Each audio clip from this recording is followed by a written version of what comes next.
A Brit and an American swap countries to try each other's Wingstop. This is Food Wars Foreign Exchange. All right, let's start by comparing the classic wings. Over here is the plain, unflavored classic wing. Looks smaller than what I'm used to in America. For a sauceless wing, this is better than I was expecting. I guess going in plain, I thought I was going to taste anything, but yeah, not bad. Here is a 10-piece from a US Wingstop. These ones are not plain, I think they're buffalo. I gotta say, I was expecting bigger wings. I thought American farming was all about like pumping your animals with as many chemicals as possible to make them enormous. But no, this is kind of a tiny, scrawny little wing. We'll give it a try anyway. There's pretty good flavor to it. Quite crispy on the outside, which is nice, although maybe slightly overcooked. A little bit dry on that. I have no interest in sitting here and eating just plain wings from Wingstop. So let's take a look at some of the flavors you can get in both countries, starting with lemon pepper and garlic parmesan. You know, lemon pepper, gonna be honest, not my first choice.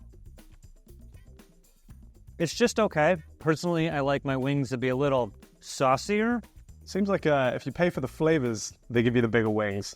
Because that's more like what I was expecting. That was a hefty drum. Good amount of seasoning on there, like a big dosage of lemon pepper. I know it's lemon pepper, but it should be more like lemon salt, because my God, it's an aggressively salty wing. Here's my thing with American lemon pepper wings, compared to the ones I've had in the UK, is that I don't think in the US, you guys are actually putting much lemon in there. I think the lemon is much more of a lemon flavoring, and it tends to remind me more of like an artificial cleaning product that's lemon scented, like a lemon scented spray or cleaning wipes, rather than actual lemon. I feel the garlic parmesan in the US, the flavor is very overwhelming. So what do we got here in the UK? Not overly garlicky or parmesan-y. Feel like you guys have subdued the flavors on yours, knowing that we were going to, or we should be, dipping our wings in sauce. Weaker than what I would expect in America, but it's been a minute since I've had a Wingstop, so let's see how Harry's reacting. Next up, we got the garlic parm wing. Again, like, you've not skimped on the seasoning. I'm not actually getting a ton of Parmesan flavor, despite the fact that it's covered in the powder. These are much like crispier than any wings that I've had in the UK from a Wingstop, and I do like that. You get like a real crunch on the outside, and the chicken on the inside isn't too bad. Now, the last time we shot a Wingstop episode, Joe kind of made fun of the tenders, and I really like them. So I want to see if the US ones are any good. UK tenders are better. They're just better. I don't know what it is about these. They're not very crunchy. I bit into these and it almost made like a squeaking noise on my teeth.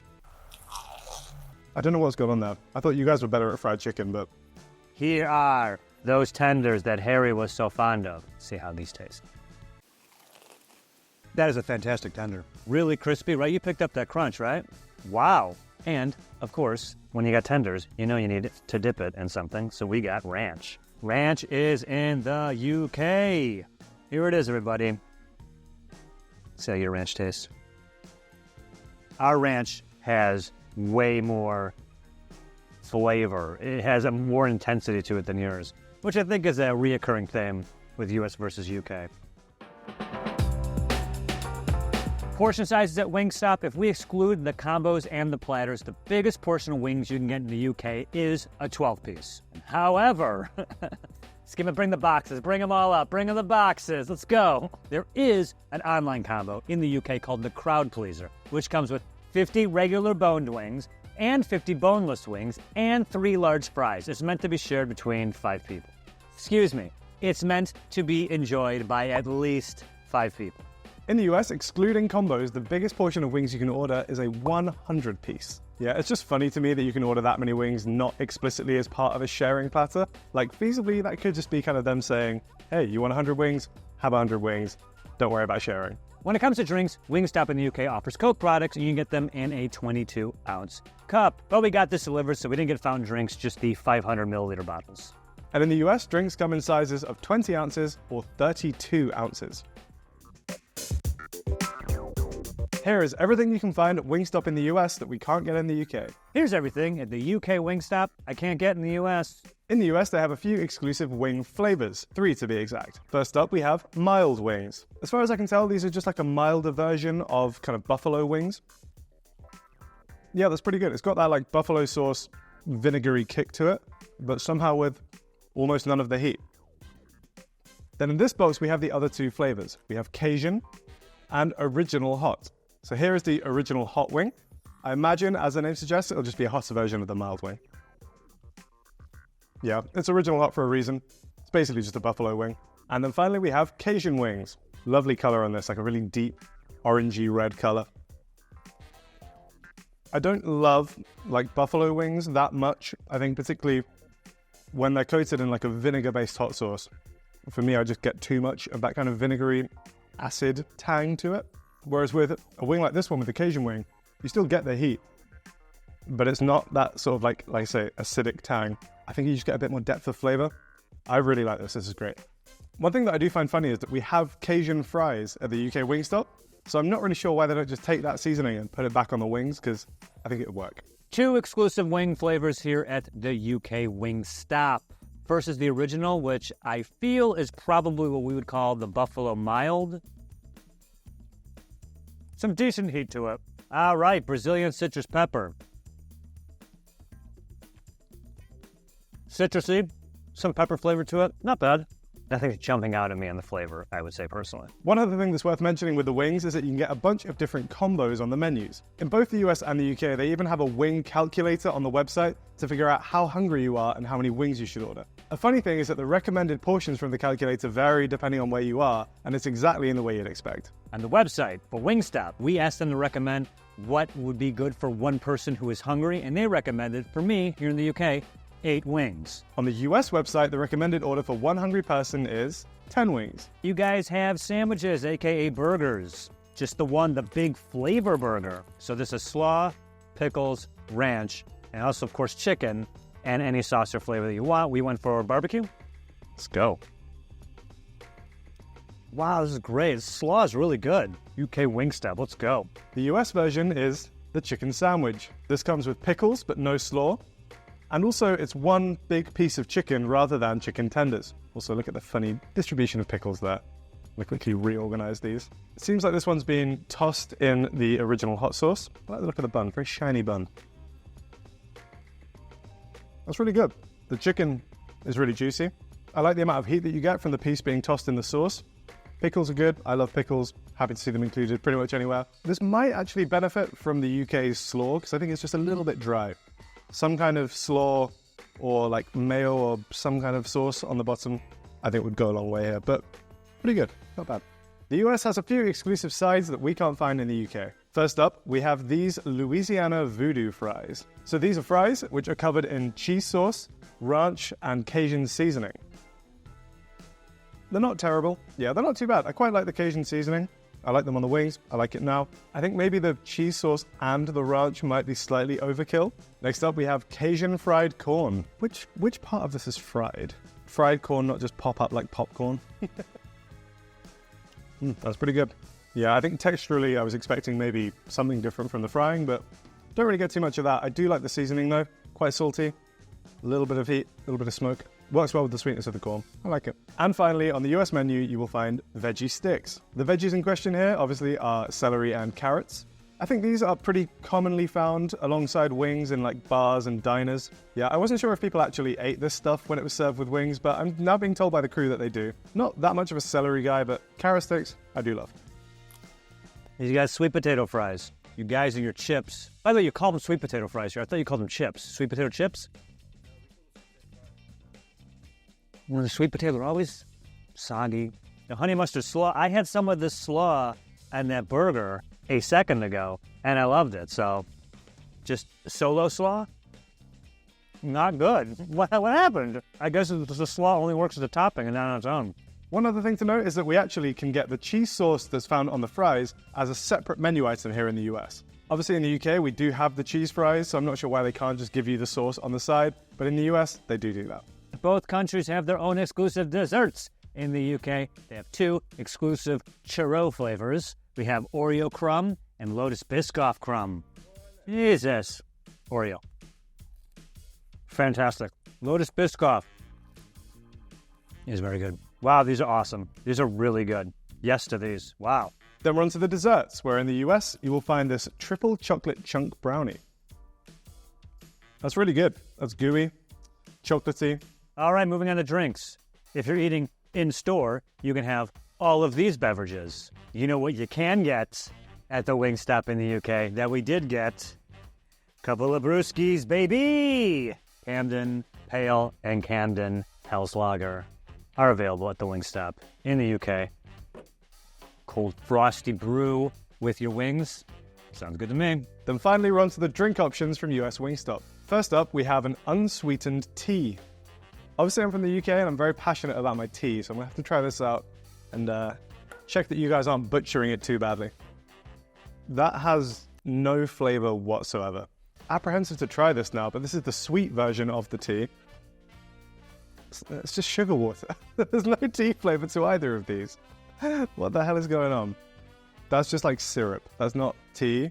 You're drinking effectively just water with sugar in it.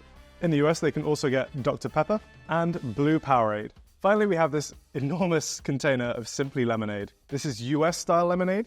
So for the Brits out there, Americans consider lemonade this cloudy, still lemon-flavored beverage, whereas we consider lemonade much more like a Sprite, like a clear, carbonated, lemony beverage.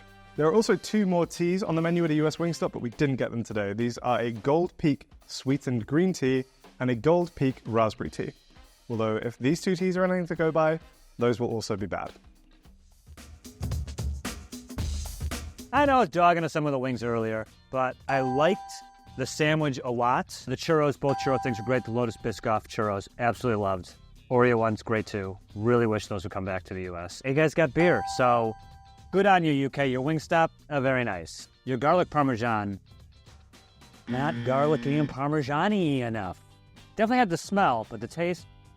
Having now tried the US and the UK Wingstop, I think broadly they're pretty similar. I think the UK does a pretty good job of replicating the American version. I think one thing that the UK might actually be doing better is maybe balancing some of those wing flavors. I think, for example, the lemon pepper over here was aggressively salty.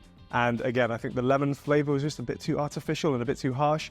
Whereas the UK version, I actually think was probably better and a bit more balanced. I think if there was one thing I could take back from the US menu and put on the UK menu, it would probably be the Cajun wings. I think compared to the classic hot sauce wings, I just preferred the flavor. I think it was more of a deep flavor. The heat was there, but it was like balanced. It wasn't just kind of the acid in your face, on your tongue.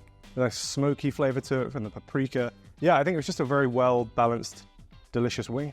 If I could cut one thing from this menu and all menus around the world, I think it would have to be that god-awful attempt at tea. Both the unsweetened and the sweetened tea were kind of equally bad. The unsweetened one just didn't taste of anything. The sweetened one just tasted of sugar. I think you guys are really, really underusing tea. It's so good. It isn't just me being a biased Brit, well, it kind of is, but you know, tea is excellent. You guys are currently messing it up big time. Get rid of it until you can figure it out. A Brit and an American swap countries to try each other's Pizza Hut. This is Food Wars Foreign Exchange.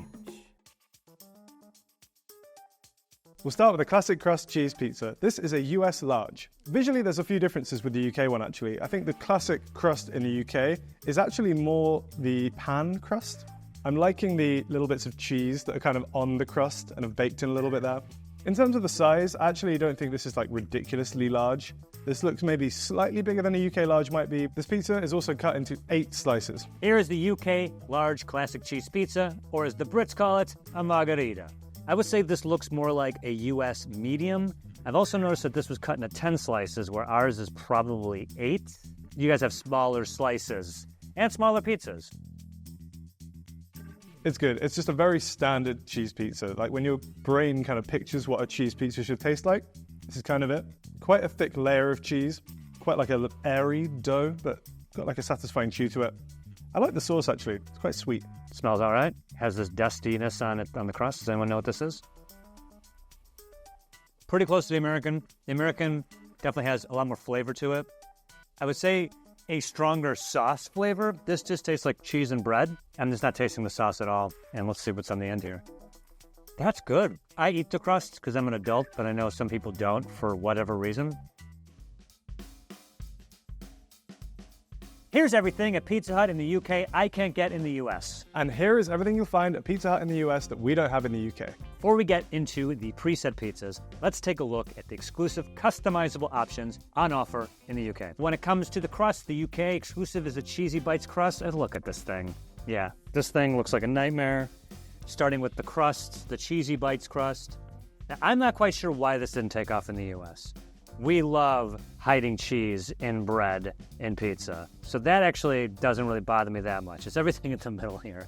Exclusive toppings, we have vegan cheese, spicy pork, green chilies, the US has mixed peppers, red onion, sweet corn, and sun-blushed tomatoes. And we've combined all that into one pizza that's absolutely horrifying. This is what I assume was floating in the sky that made everyone in the movie Bird Box go crazy. Not very garlicky, not that exciting, not that flavorful. In the normal pizza consumption already, everyone take a look at this. So I'm like, oh, I totally ordered this on purpose. I think I'll get a slice while I'm hanging with people. I gotta cut a knot in half to get it off. This other knot wasn't cut all the way through, so I lost knottage, taking this off. And now, how the hell am I holding this? I think the thing that's throwing me off is the vegan cheese. It's not that it's bad. It's just like, I'm not tasting any cheese on this. Oh, yeah, it's actually spicy. I like the green chilies. So it looks more intimidating and awful than it really is. Your spicy pork tastes a lot like American sausage, more than your sausage. Yeah, that's the most flavorful sausage I've had since I've gotten to this island. It's on a Pizza Hut pizza. Yeah, I mean, I wouldn't eat any more of this, and I'm not going to. There's one exclusive crust option in the US, and it's this one, the thin and crispy. It does look pretty crispy around the outside. Neither country has an exclusive sauce base, but if you order a big New Yorker crust in the US, then it does come with a slightly sweeter marinara sauce. Then they have a bunch of exclusive toppings in the US that we can't get in the UK. These include a crispy cupped pepperoni, Italian sausage, meatballs, black olives, banana peppers, and white onions. We have red in the UK. And of course, we've combined all the exclusives except the pepperoni onto one pizza, the US only. Not thrilled about the meatballs. Meatballs on pizza seems to be like a weirdly American fast food thing, and I just don't think the meatballs hold up well when they're kind of being baked onto a pizza. I will say, like, just looking at this one, it doesn't look quite so egregious compared to other US only things that I've tried, so we'll give it a go. Most of this actually kind of worked. I'm still not a huge fan of the meatballs. I think they just end up being quite dry when you bake them on a pizza. But the Italian sausage is pretty good. I like black olives. Banana peppers are actually kind of growing on me. I know Joe kind of gets fed up of like seeing them on US fast food things, but I think they're kind of good. Then we're on to the exclusive preset pizza options. Surprisingly, there aren't that many preset options in the US. I think maybe there's just more emphasis on building your own. We'll start with this one, which is the hot honey double pepperoni pizza. That sounds really good. I want to see if it tastes good. This also has that other exclusive topping, that cupped pepperoni. It's not something that you see super often in the UK, this type of pepperoni. It's like a slightly thinner sausage cut into really thin strips so that when you cook it, it kind of curls up and then kind of forms these like little cups. It's double pepperoni because you have the cups, but then you also just have regular pepperoni slices as well. There's definitely some heat to it. I think some of it is just from the pepperoni, maybe the honey as well. It has a little bit of chili mixed in. I love these little pepperoni cups. They're like a little bit crispy around the outside. This one's also, I think, by default given to you on the pan crust, which I really like. Pizza in the UK has a lot of its own pre-set pizzas. I think that most of them look ridiculous. This one is the mushroom and sweet corn. This terrifying thing over here is the mac and cheese pizza. Let's start with the mac and cheese. I have had mac and cheese pizza before. This, to my knowledge, is the only like international chain that's done mac and cheese pizza. Usually there's something you see at like a standalone pizzeria that wants to have like fun toppings. Oh, this one, they even gave us the cheesy crust. Did you know that? They were going to give it. I kind of like that. I don't know what cheese is on here. If you can see, yeah, the cheese is baked on. There's also like this, there's cheese inside the pasta. The noodles don't have like a real defined flavor. So I think it would taste cheesier if more smaller noodles. That's my note. But overall, I thought this was going to be like too rich or too but actually balanced nicely. Next up, we have the Meat Lovers Pizza. I'm pretty sure in the UK we have like Meat Feast or Meaty One pizza options, which are kind of our version of this. It's different to our ones as well because it's got that Italian sausage. There's also some pepperoni, some bacon, and some ham. It's a meaty boy. Try and get a little bit of all of the meats in one bite. As far as meat pizzas go, it's pretty standard. I don't think the Italian sausage adds a ton compared to like the UK meat feast, for example. It's just kind of fine. So I'm going to just point out that like this one is different from this one, which is different from this one. This is the meaty one. This is the barbecue meat feast. And this one right here is the meat feast. Probably. The ham and mushroom, it's just like a thing to get, like 2 toppings. It's like no effort. Same with the mushroom and... But you guys are like really trying to offload mushrooms. I think if it's going to have a name, if it's going to be the whatever, bare minimum 3 things, 3 toppings. Meat feast. All right, next, the barbecue meat feast, which I'm assuming has barbecue sauce on it. I think you think American barbecue sauce is very sweet, so I'm expecting this to be a lot sweeter. Tastes exactly the same. I think they gave us 2 of the meat feast. The meaty one. This is this with, and possibly this, with chicken. Okay. This one's somehow flavorless. So unless I got COVID 12 seconds ago, I can't taste anything on here. Such little flavor on the chicken, I wouldn't get any of these. But if I had to. We also forgot the Texan barbecue, which is a barbecue sauce chicken and bacon pizza. Next up is the backyard barbecue chicken pizza. So this one has the barbecue sauce base option. There's also some bacon on there, some chicken, and some white onion. I'm just not a huge fan of barbecue sauce bases on pizza. I feel like the people who love it really love it, and the people who don't. It's quite divisive. That's actually really not bad. As someone who, like I say, doesn't really love barbecue sauce as a base on a pizza, they've actually been, I'd say, quite restrained with the amount of barbecue sauce that they've used.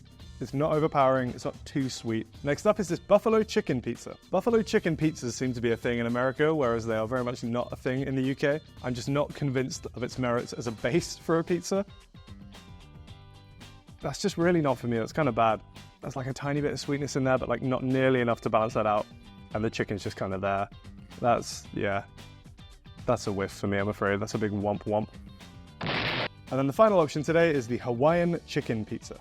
As the name suggests, it's Hawaiian, so it's got the pineapple and the ham, but then there's also some chicken and some green peppers on here. Hawaiian pizza is kind of growing on me. For some reason, my palate seems to be changing as I get older, or maybe it's just been completely destroyed by like 4 years of food wars.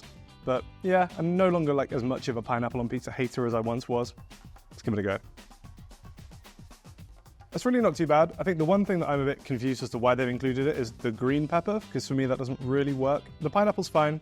I think my mouth was also crying out for some sweetness after the abomination that was the buffalo chicken pizza. Then we have some sizzler pizzas, which are topped with green chilies, roquito peppers, jalapenos, and red onions, plus the toppings of your choosing. We got the Hawaiian sizzler and the veggie sizzler. There's also a beef sizzler and a chicken sizzler. Sizzler. I'm saying sizzler a lot. They're really generous with the peppers here, hence the sizzling aspect of it. As suspected, the green chilies and the jalapenos are doing all the sizzling.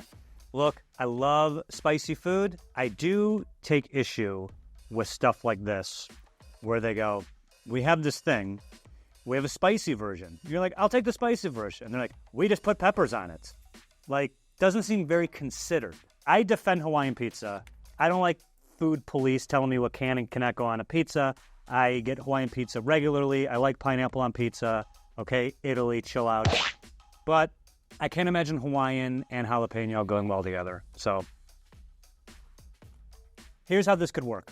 They need less jalapenos and green chilies on this and more pineapple. Like if it was more considered, instead of just throwing jalapenos and spicy peppers on an already pre-existing pizza, if they actually took the time for the balance, this could be killer. Good idea, balance doesn't work. Then we got the veggie one. I mean, I'll take a bite, but I know what this is going to taste like. They should rename that the jalapeno and onion pizza. I like those things, but just that on a pizza? Now, the U.S. has Supreme Pizza and a Super Supreme Pizza, but in the U.K., they have a Chicken Supreme Pizza and also a Vegetable Supreme Pizza, which we did not get. So I'm under the impression that Supreme just means onions, peppers, and mushrooms. That makes it like Supreme. Like, all right. So this is chicken, peppers, onions, mushrooms. It lacks flavor. It lacks like excitement. There's actually several vegan options in the UK. The cheese they use is Violife branded with some Beyond Meat plant-based protein options. Now, what you can get on the menu in the UK is the vegan Margherita, the vegan vegetarian Sizzler, the vegan vegetarian Supreme, the vegan Beyond Italian style sausage Supreme, and the Beyond Italian style sausage Supreme. You know those weird, like, simulator games where it's like Pizza Chef Simulator was like really hard to make the stuff. This looks like a pizza that would be in one of those games when it comes out. It looks cartoonish. Like the closer they make this stuff, they try to make this stuff look like the real thing, like the less it does. This is Uncanny Valley pizza. Completely flavorless. Here's why this screwed up. Pizza, one of the two reasons a pizza with like sausage on it tastes good is the cheese and the sausage. When we replace that with the fake stuff, it has nothing to stand on. If they want to continue doing this, they should have, I'm about to blow everybody at Pizza Hut's mind, seasoned it. They got loaded pizzas here in the UK. I'm told that the cheeses are mozzarella red Leicester? Red Leicester? Leicester. I was close. Red Leicester and Monterey Jack. Okay, everyone in the comments who's not in the UK, let them know how we don't know what this is. This whole time I've been here, you're like, you don't know what blah is? Like, no, I don't. Here are the options they got. Loaded pepperoni feast with triple cheese blend. Loaded margarita with triple cheese blend. Loaded chicken supreme with triple cheese blend. And loaded Hawaiian with triple nah. This is the loaded pepperoni feast. This looks like it has more cheese, not that much more, but loaded pepperoni, surely you jest. I see 1, 2, and maybe a third. This is not loaded pepperoni by any means. That's regular pepperoni. Incredibly greasy. This might have the greasiest bottom. Can you see there? This would be something you'd find in America. So I would get this to see. If you're planning a trip to America, maybe like have a couple of these leading up to the trip to like help your stomach adjust. I definitely want to be near a home base if I was eating one of these, if you catch my drift. Diarrhea. US Pizza Hut has a lot of exclusive wing options. I've got 4 in front of me today to try, and we'll start with this one, which is hot honey. Sounds like it could be pretty good. Again, sweet and heat is a good combination, particularly when wings are concerned. That's pretty good. The wings themselves could be slightly crispier. I think an issue with these containers that they come in, which look like little alien spaceships, is that they're airtight. So when you put hot stuff in it, it just kind of steams. So I think maybe work on the vessel of delivery. But the wing itself is pretty good. It's a big wing, quite juicy. I do like the hot honey as a flavor. Not too spicy, mostly sweet, I would say. Next up are the Buffalo Burnin' Hot Wings. You know it's burning hot because they've got 3 of these little heat symbols on the packaging. So I'm wondering if this will finally kill me off with my weak British mouth. It's definitely on the spicier side. It's that same kind of like Frank's Red Hot Buffalo type of wing sauce. This is Buffalo Burnin' Hot. It's on the higher end of my spice tolerance. What happened here? I don't really know. I gotta get like, it doesn't seem like it has a lot of the sauce on it. Get a good dunk of what sauce is in the pool. This is the hottest I have. Mm-hmm. It's burning hot, apparently. 3 flames. 1.5 at best. Yeah, the verdict is it does build up on you a little bit, but probably not worthy of the 3 flames. Next up, we've got this lemon pepper dry rub wing. It's not too bad. I'm not really getting that like artificial cleaning product lemon flavor that I've had in the past with some of these wings. Then finally, we have Cajun wings. I actually think they could have been even more generous with the seasoning. I think in general, the size of the wings from Pizza Hut seems to be really big. And one issue I'm running into is that kind of like creates a different ratio of seasoning to meat. Now, while we only got 4 wing options today, there are a bunch more US exclusive wing flavors. You can get garlic parmesan, naked wings, sweet chili wings, buffalo mild, buffalo medium, and spicy garlic. All of them can also be ordered in the form of boneless wings, although once again, do not get naked boneless wings, just order chicken nuggets from somewhere else. Pizza Hut in the US has 6 pasta options, and I got 3 of them. We'll start with this one, which is the oven-baked Italian meats pasta. It seems to just be the Italian sausage and the pepperoni baked into a pasta with a tomatoey sauce. I've got issues with these. While my body and brain are screaming at me to not try any of these, I am going to have a bite in the name of science. It's kind of just the most average pasta you've ever had in your life. I think if you gave this to an Italian person, they would probably throw it in your face like a clown getting hit with a pie. Just get Italian food from somewhere else, to be honest. We also have the oven-baked cheesy Alfredo pasta, which to me looks kind of just like mac and cheese. And here we have the oven-baked veggie pasta, which is pretty much all of the veggie pizza toppings dumped on top of that pasta. In addition to that, you can get an oven-baked chicken Alfredo pasta, which I imagine is just this with some chicken, and just plain pasta with marinara sauce. if you are 4 years old. UK Pizza Hut sides. Here are some of the ones that they have. We got the bread chicken strips. There's also hot spicy chicken strips. Those are somewhere over here. Oh, chicken strips, chicken tenders. Breaded chicken strips. There's a bunch of dipping sauces here. It's just chicken tenders, right? I don't know what the difference between a strip and a tender is.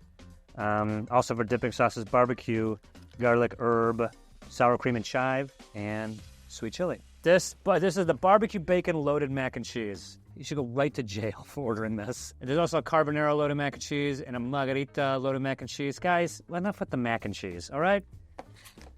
Mac and cheese is perfectly fine. Must everything be mac and cheese? And it's weird that a pizza place is really going all in on mac and cheese. But I guess you're gonna get the ovens to go ahead and bake it. I don't think I've ever put barbecue sauce on mac and cheese.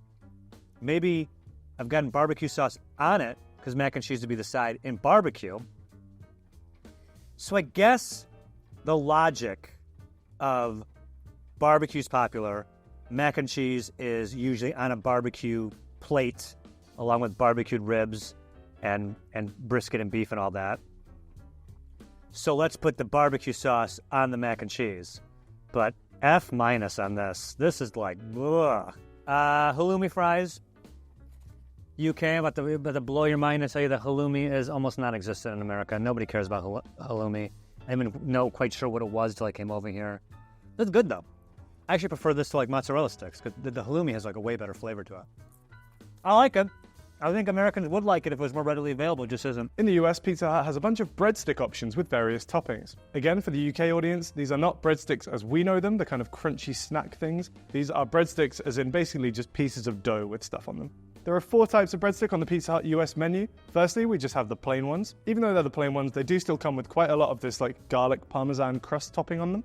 And of course, all of these will come with a little dipping cup of marinara. Over here, we have the cheese sticks.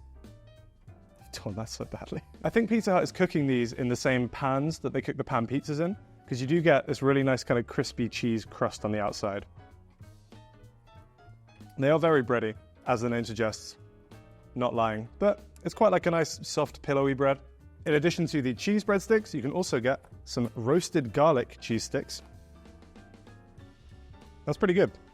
It is garlicky. And the final breadstick option is bacon cheddar. We love our cheddar cheese in the UK. We invented it, in fact. These are dry. You can see why you kind of need the marinara sauce to dip them in. You guys have wedges. These are the cheese and jalapeno loaded wedges.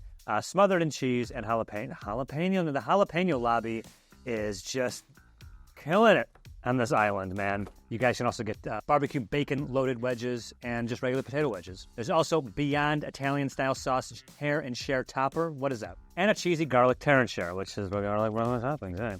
Pizza Hut in the US actually serves fries as a side. I feel like it's more common to find fries on UK menus where you might not expect them, but Pizza Hut in the US, holding it down. They do pretty good. They're kind of like textured. Almost that kind of like curly fry like coating that you would expect. Also in the US, you can get fried mozzarella sticks. In an attempted cheese pull, I think they might be a bit cold for it, but... didn't really work. Also, if you want to bring the pizzeria vibes to your home, you can buy these little shakers from Pizza Hut. They have a crushed red pepper shaker and a grated cheese shaker, which is the Parmesan and Romano mixture. We do have the Doritos cheesy nachos. Oh my God! United Kingdom, what have you done? Oh, and there's like salsa underneath it. Oh, and some of the cheese didn't melt all the way. Look at the state of it, is what you guys would say, right? Oh, the chips are chewy. That's disgraceful. That is absolutely disgraceful. I hate those. I feel sorry for you guys. Strengthens my theory that there's no good Mexican food in Great Britain.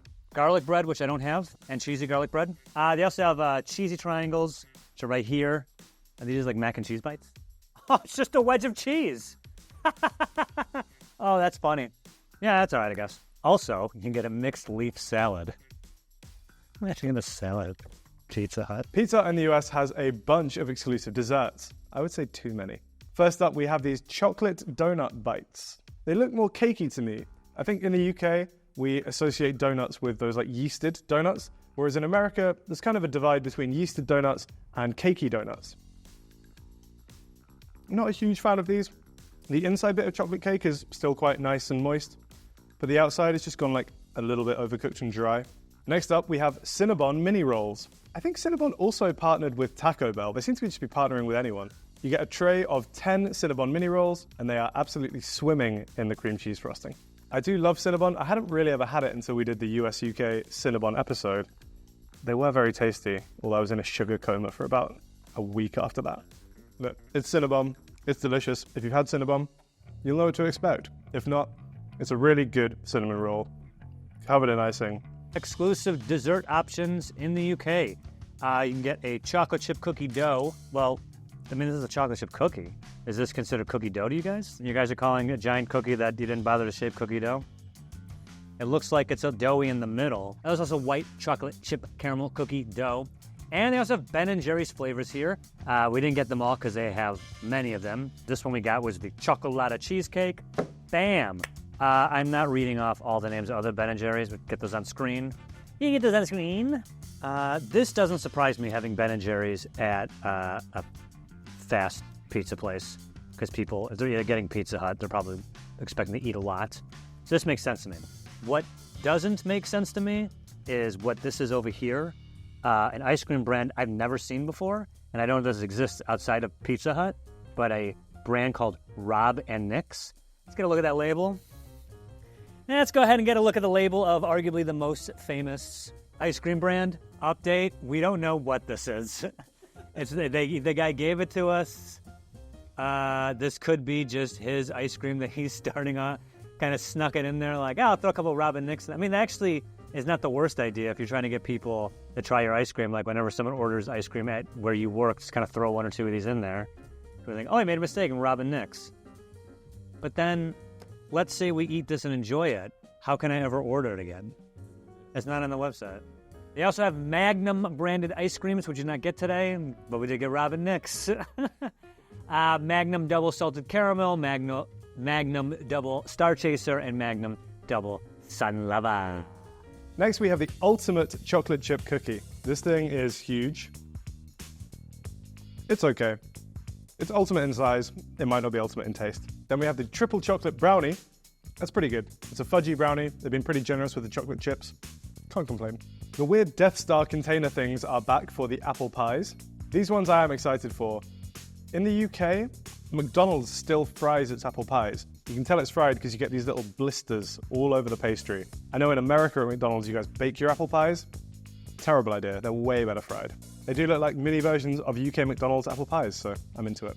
I think I had a pretty clear expectation of what I wanted from those, and it delivered. Those are good. And then finally we have cinnamon sticks. So these are the breadsticks, but instead of a savory one, it's a sweet version. The cinnamon sticks also come with a side of icing. I was hoping to get more of a drizzle than a series of plops, but oh well. Ultimately, I think by adding Cinnabon to your menu, you've kind of rendered any of your own cinnamon options useless, so probably skip these. If you want cinnamon, just get the Cinnabons. Pizza Hut in the US does have some exclusive sauces, which means it's time for a sauce talk. Sauce talk. On the US menu, you will find 3 dips which are meant to be eaten with your savory foods. I don't want to eat any more breadsticks, so I'm going to finger dip these. Apologies. Start with the ranch. Little pinky dip. Yeah, pretty good. Good amount of tang to that. It is really like eating a Cool Ranch Dorito. That's kind of the only yardstick that British people can understand ranch by. Blue cheese, which I guess is kind of designed to be eaten with the wings on the menu, because I wouldn't really put blue cheese on pizza. That's kind of underwhelming. I want more like funk from my blue cheese dip. That's just kind of like eating mayo. And of course, the marinara. It's not overly sweet, which I think some of the fast food ones can fall into that trap. We got sour cream and chive and sweet chili. Oh, that's good. I like the sweet chili. I would take this back to the US. Then Pizza Hut has 2 sweet dips, which are designed to be eaten with the desserts. As we previously mentioned, they have an icing dip, mostly designed to be eaten with the cinnamon sticks. And if you really love your Cinnabon, you can get more of the cream cheese frosting as a dip. Exclusive drinks. You guys got Tango. We do not. You guys have 7-Up free. I mean, it's sugar-free. But artificial sweetener, 0 sugar. La-di-da. And Pepsi Max. You also have Pepsi Max Cherry and Robinson's Refreshed Apple and Raspberry.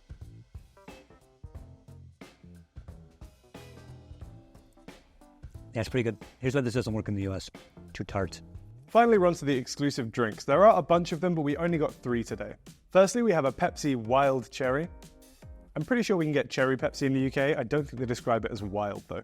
Next up we have Mountain Dew. We did a Mountain Dew Food Wars a while ago and Joe sent me some American Mountain Dew. And let me say it's very different to ours. In fact, I think in the UK the only one we can get now is the sugar-free version, whereas this one, this little bottle contains 154% of my daily sugar. Cheers. To those who haven't tried this, it's really hard to explain the kind of sensation that you get in your mouth when you drink it. It really is like you've kind of bitten into an electrical cord or something.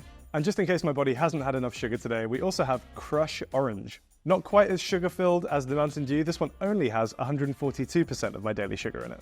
In the UK, if you want an orange soda, you're probably going for Fanta or maybe Tango. Those are probably the two biggest brands. Neither of them are this color, I'll tell you that. Noticing our good old friends Red 40 and Yellow 6 in here on the ingredients. Won't find those in the UK. Yeah, there's just like basically no orange flavor to it. At least in the UK, I'm pretty sure the Fanta and the Tango actually do contain either like a small amount of orange juice or at least like just better orange flavors than this. Americans visiting the UK, please try our Fanta because it's actually pretty good.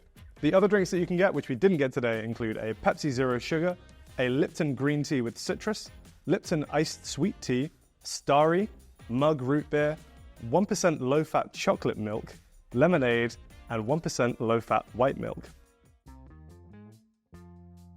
Okay, so what does the UK do better?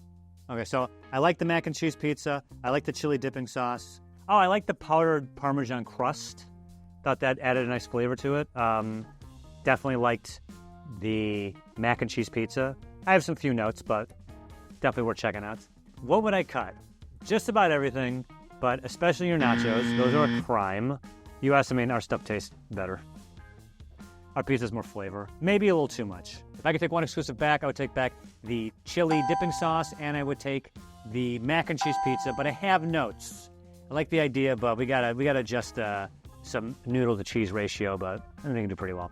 Overall, I think the US Pizza Hut has actually done a pretty good job. I think compared to the other pizza chains I've tried while I've been out here, this one actually might come out on top for me. I quite like that the pizzas weren't too complicated, there weren't too many toppings on them. Also, when it comes to the mains, they didn't really overcomplicate the menu. There aren't that many options. I think the emphasis on creating your own pizza is actually quite a good thing. If I had to take one thing back to the UK with me from the US menu, I think I actually might take that hot honey double pepperoni pizza.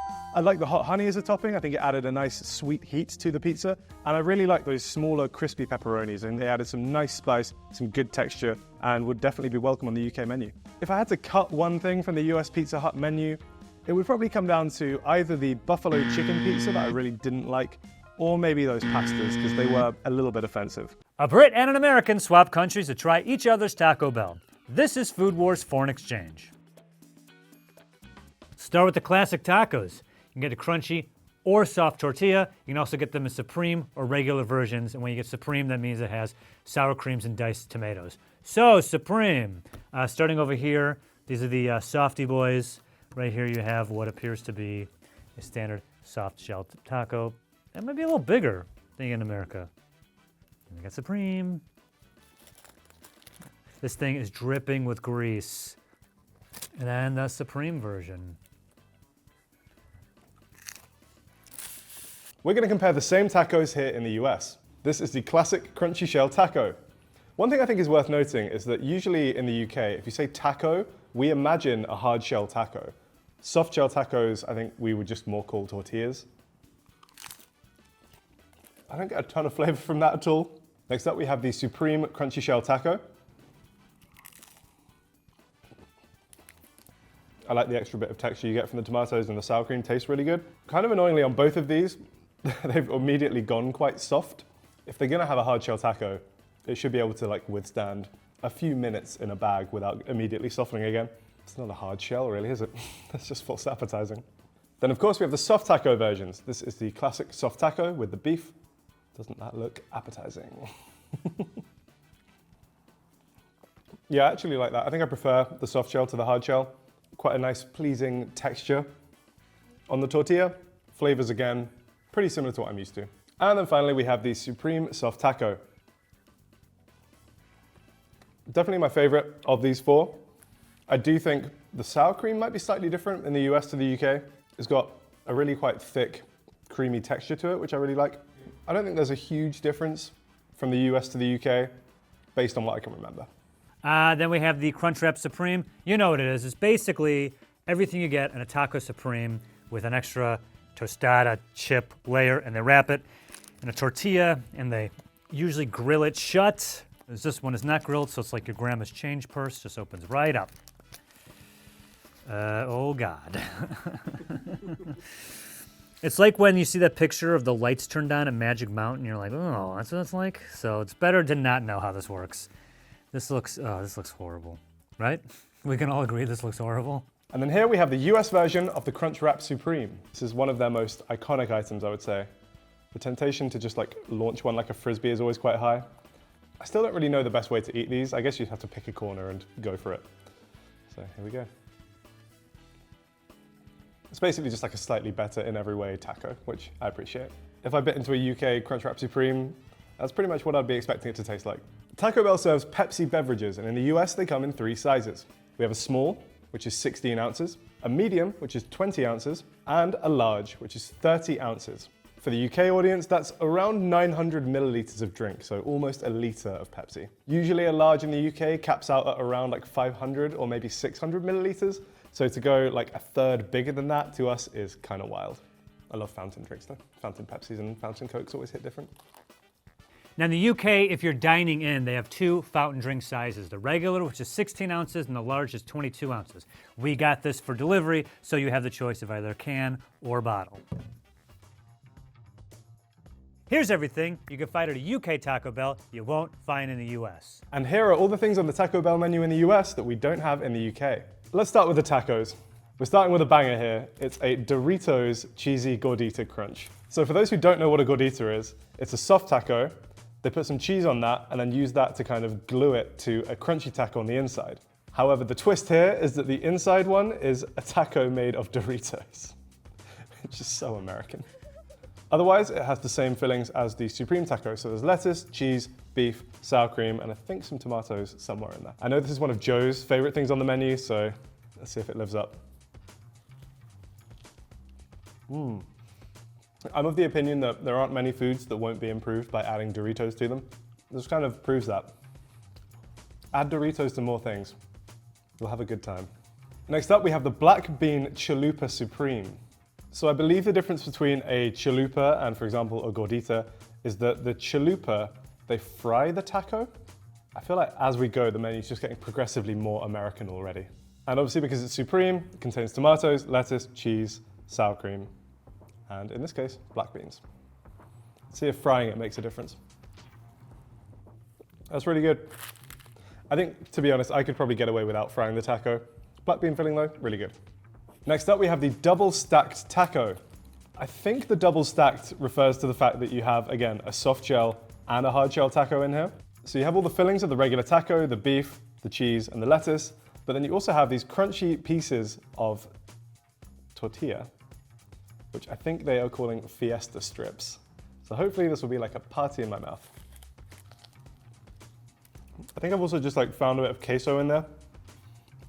It's pretty good. I don't think the fiesta strips are adding as much as I hoped they would. They're like a little bit of extra crunch, but I'm not really getting any flavor from them. This is what we've been waiting for. This is the Nacho Cheese Doritos Tacos Locos Supreme, which is a lot of words, a lot of fillings, and hopefully lots of flavor. They clearly have the technology to produce giant Doritos. I think they should start selling just like giant circular flat Doritos. I think this is one of Joe's favorite things on the menu. Compared to the standard hard shell taco, that's so much better. I don't get a ton of flavor from the regular hard shell, whereas this one, it really does have that kind of patented like Doritos nacho cheese flavor. That is really good. Joe reliably informs me that it's better when it's hot, and I can see that, but still pretty tasty. And then finally for the tacos, we have a spicy potato soft taco. So instead of a meat filling, you can get these little cubes of potato, almost kind of like diner-style potatoes, I guess. They seem to be tossed in a spicy coating themselves, and also you get this kind of like spicy mayo. I do quite like it. The flavors are good. I think for me, it's just like a textural thing. It's a little bit too soft and chewy throughout. The lettuce gives it like a bit of crunch, but maybe not quite enough. Two exclusive UK tacos. Oh, God. The naked chicken taco and the crispy chicken soft taco. I don't know why naked equals it's a folded over fried piece of chicken. You know, nudity. Look how greasy this is, just dripping. I'm going to put it next to like non-greasy packaging. Do you see the difference here? These are the same color. Oh. Oh. Terrible. Moving on. This is really funny. I'm assuming this is the crispy chicken soft shell taco. It's just a chicken strip that's in, right? Yeah, so we have a few options that are like crispy chicken eggs, which is just like basically a chicken tender and stuff. Yeah, those are just chicken tenders. The US has a lot of exclusive burrito options. Some are similar to ones you'll find in the UK, but might have slightly different names or ingredients. We're going to go through them now, starting with this, the chicken enchilada burrito. Very difficult to illustrate what's in these until I've like bitten it or just torn them apart. I think maybe the sauce is kind of inside, because it does look pretty juicy in there. Yeah, I'm going to be honest, they've really not put much chicken in here. That was basically just a mouthful of like saucy rice, which is fine, but not what I was promised. Okay, there is some chicken in there, thank God. Chicken. I've been impressed with the chicken over here so far. Tasty, juicy, just wants more of it. This is the beefy 5-layer burrito. I think like when I think of a Taco Bell burrito, this kind of exact color and consistency is what I'm thinking of. Lots of cheese in there. It certainly doesn't look like there are 5 distinct layers. Let's give it a try and see if I can identify some. Beans, shredded cheese, liquid cheese, sour cream, and of course the beef. It's kind of like the archetypal fast food burrito in many ways, so credit where it's due. It's pretty good, although I feel like we could replicate this pretty easily in the UK if we wanted to. This is the cheesy double beef burrito. There is, as the name suggests, quite a lot of beef in there. Got some cheese sauce, and rice. Also has those fiesta pieces from earlier. Yeah, it's fine. The fiesta pieces add nothing. That's just kind of needless. Despite the name of like cheesy double beef, you think you're getting a lot of that. I think the 5-layer burrito actually delivers on the cheese and the beef better than this does. Here we have the Burrito Supreme. This thing feels hefty. This might be the heftiest burrito that I've had so far. Damn, okay. Yeah, there's a lot going on there. So as far as I can tell, it's kind of like a Taco Supreme, but in a burrito, as the name would suggest. It's not bad. It's saucy. That sour cream is dripping. I think I prefer this in the taco form. I don't really know why. Something about biting into a sealed tube of tortilla and having those toppings, like the tomato in there, it's just kind of odd. If I wanted a supreme form of something, it would probably just be a soft taco. Then the last one we got today was the cheesy bean and rice burrito. I love refried beans. Such a good flavor. See how it holds up in burrito form. It is tasty. I love the flavor of the refried beans. I will say, like, texturally, not a lot going on here. All just kind of chewy, claggy, and a bit mushy. Sometimes I want that from food. So I guess if I were in the mood for just that kind of texture, this would hit the spot. The US has a bunch more exclusive burritos, which unfortunately we didn't get today, but they include a steak grilled cheese burrito, a chipotle ranch grilled chicken burrito, grilled cheese burrito, bean burrito. Nobody wanted to see me try all of those, and my heart could not take it. Burritos, you guys have a bunch we currently can't get. The 7-layer burrito. A lot of you watching will be like, no, they got the 7-layer burrito in the US. No, we don't. Google it. It's been gone for a lot longer than you think. I have this conversation with my wife every time we do a Taco Bell episode. She asks about the 7-layer burrito. I say, it's not on the menu anymore. I know we have the 5-layer. One of the layers now is beef. Regardless, 7-layer burrito survived over here. I don't know what happened in the US. Rice, black beans, lettuce, tomato, sour cream, guac. Oh my God, one more. What is it? Would the tortilla count as a layer? Did I mention tomato? Like, what the heck's in this? Does it have bits of tortilla in it? It looks like it, yeah. Tortilla chips. That's the beef nacho cravings. Okay, I'll try a bite of this. Oh, no flavor. The double cheesy black bean cravings burrito. Oh, shut up. Yeah, I don't want any of this. Crispy chicken burrito. How does that look, huh? Different than the other ones? No. This just says beef. I'll rip this one open. Yeah, this is definitely the volcano one. All right. See, this is a saucier one. So, let me try this. Oh, yeah. That was in the US for a minute. I think it was a promotional menu item for the movie Congo. Because, you know, the movie about a bunch of scientists go to the jungle because a bunch of primates are now super smarts and they're guarding like a diamond mine. And I'm almost certain there's never a volcano. But they're like, yeah, the volcano burrito. If there is, let me know in the comments. There was a talking monkey in it? But why were the evil monkeys there and killing them? Because they were taking diamonds there. And it was in Africa. Yeah, somewhere. In the Congo. Yeah. There you go. Next up, we have a 3-cheese chicken flatbread. It's got cheese, 3 cheeses to be precise. It's okay. I actually don't think the flatbread's adding that much to this. It just kind of makes it quite doughy and a bit dry. Quite like the flavor of the chicken, but yeah, I don't know. This seems slightly pointless. I would probably just have this, but with a soft taco instead. Then we have a stacker. I gotta say, it does not look like the picture on the website. As far as I can tell, this is kind of just like a quesadilla that they've folded up for you. I guess to make it easier to eat or like faster to eat. If you really want to eat a whole quesadilla, but you don't have the time to eat slice by slice, just fold it up and go. I think they also do give you slightly more filling as well. This one is a beef one. Let's give it a try. I think the issue when you fold anything is that you risk just pushing all the toppings kind of into one corner of it. And that's really happened here because the bite I've taken there is basically just entirely tortilla. I can feel at the back here, it's like squishier, and I think this is where all the filling is, so I'm gonna take a weird bite. Yeah, so much more filling kind of in the corner of this thing. So their beef quesadilla, here it is ground beef. Ours is a steak quesadilla. Let's take a look at a ground beef quesadilla you guys got here. Ooh, nope. Can you hear that? You hear that? I wish I couldn't. Yeah. The other quesadillas you guys apparently have here is a jalapeno grilled cheese one. Oh no. Why are they on the outside? Let's get that picture up. How it's supposed to look. The creative liberties they're taking over there. Taco Bell marketing department. This is the hardest job in food. Taco Bell's marketing department, making any of this look edible. It doesn't seem to be cooked jalapenos. Yeah. No. Oh my God. Nope. Not even close. Okay. Nice try. What's this one? Bacon grilled cheese. Ugh. And the outside. Why?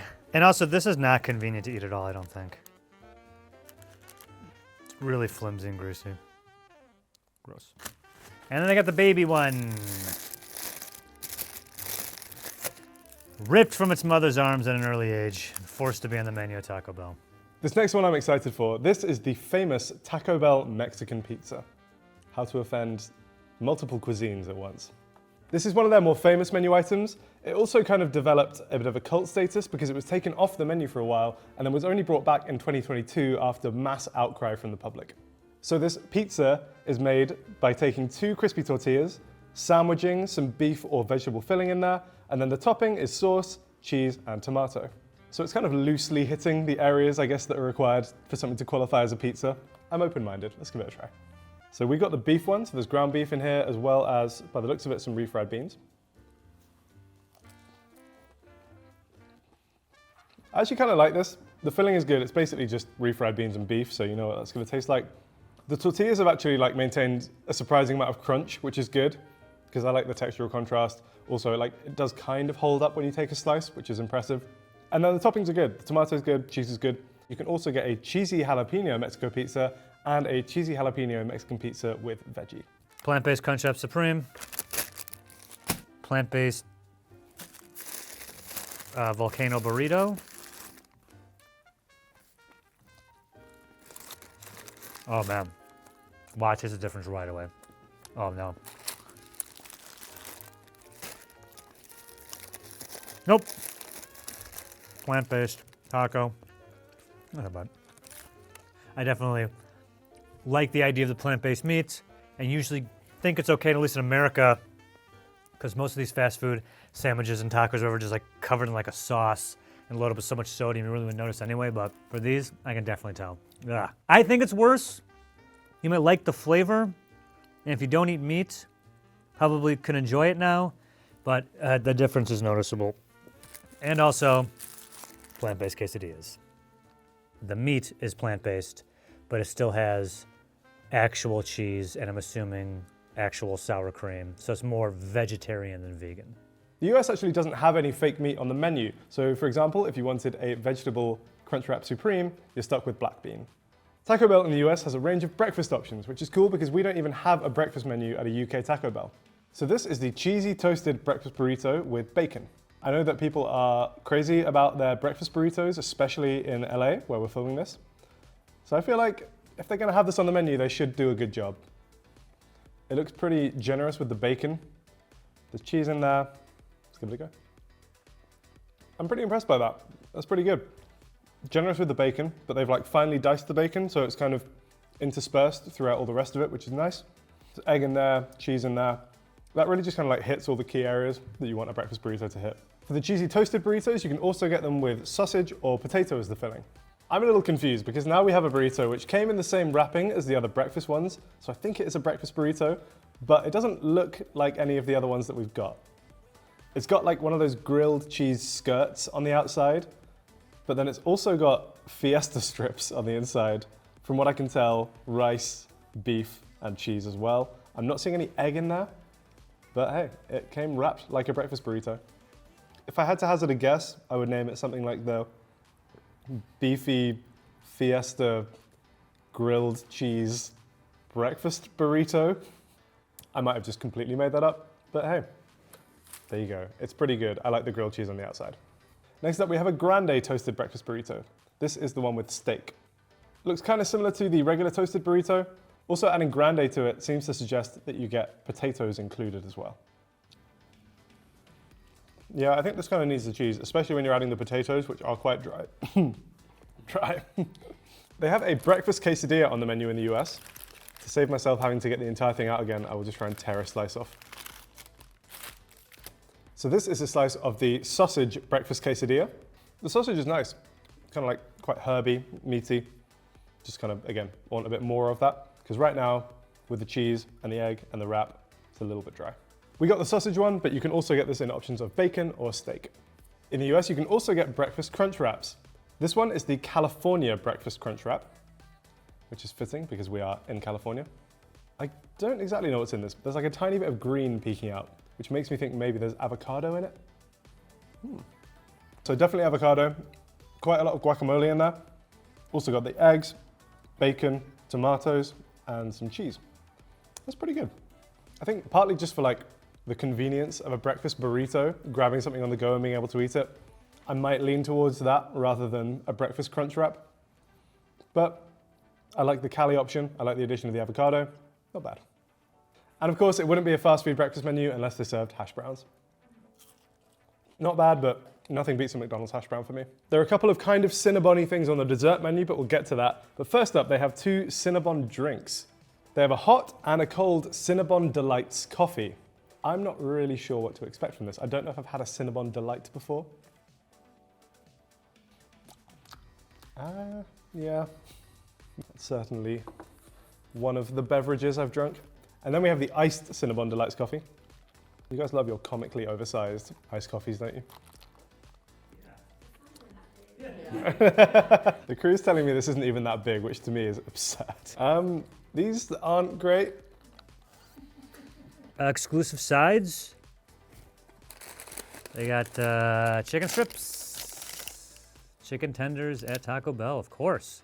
Seasoned fries. Now, depending on when this is being shot, soon in the US, they will be having a fries on the menu in some parts of the country. Depending on when Harry comes and visits us, the fries will almost certainly not be on the menu, but we'll have to make a note of that. And if they are, and you still have them, Harry, then sorry, we thought they were exclusives. They were when we shot this portion. So this is the fries Bel Grande. They have that in fries form. Nachos Bel Grande in fries form. And this one is, what do we think this is? And then, what does this look like, guys? Looks like the same thing. Can we get Post to put jalapenos on this? And there are your jalapeno cheesy fries. If you don't want those, we also have bacon cheesy fries. Post if you can, you know what to do. I see no bacon on this. And then you can also get seasoned chips. Did I already do these? Yes, seasoned chips, crisps. So over in the US, you can get rice and beans, but here in the UK, you can just get that rice and also beans, but we didn't get those. You can get your beans and rice separated, so you can mix them at home. And in the US, we have cheesy Fiesta potatoes. I just don't know why they've called these Fiesta potatoes when they don't have the Fiesta strips on them. I thought that was how you established if something was or was not a Fiesta. These are just the potatoes covered with some cheese sauce and sour cream. Next up, we have pintos and cheese. Pintos, of course, being a bean, for those who do not know. It's got the two types of shredded cheese on top, but they've kind of like coagulated into a big disc that's kind of just sliding around on top of the beans. In the UK, we can order a side of rice or a side of black beans, but in the US, you can order a side of beans and rice. And we also have some loaded beef nachos. I think in terms of toppings, they've chosen well. There's like the beef on there, the refried beans, sour cream, cheese, guac, and I think a salsa as well. It's actually against the rules to get a nacho with all the stuff on it, but just this once. Okay, look, I'll say these are probably better than any fast food nachos I've had in the UK, although I do think that is just quite a low bar. So yeah, these are pretty good and will be better fresh, but right now, they're just kind of any old, slightly stale, cold nachos. Just a few more things to go through. Firstly, the US has a couple of bowl options, the Power Menu Bowl and the Veggie Power Menu Bowl. So this is the regular Power Bowl. So this has chicken on the base, also some rice, and then a bunch of the other toppings, things like the shredded lettuce, the tomato, some guac, some sour cream as well. I'm not 100% sure what purpose this serves. I thought it was like a carb-free thing, so I didn't realize that there was rice in it. Maybe it's like a gluten-free option, or yeah, people just want to kind of at least appear like they're eating healthy, even though they're still just going to Taco Bell. Yay! Little churro sticks. They got churros with a little bit of a caramel dipping sauce. The US has like cinnamon twists, but churros are where they're at. Churros? Come on! The churros. These are very good. Then we're on to the desserts. We have an exclusive dessert option in the US, which is these, Cinnabon Delights. Again, it seems like Taco Bell and Cinnabon have some kind of partnership going on in the US. As far as I can tell, they're kind of like tiny donuts. On the outside, they have cinnamon sugar, and then on the inside, they have little bits of Cinnabon cream cheese frosting. It's hard to actually make out the frosting in there, because it's kind of the same color as the dough, but it is there. It tastes good.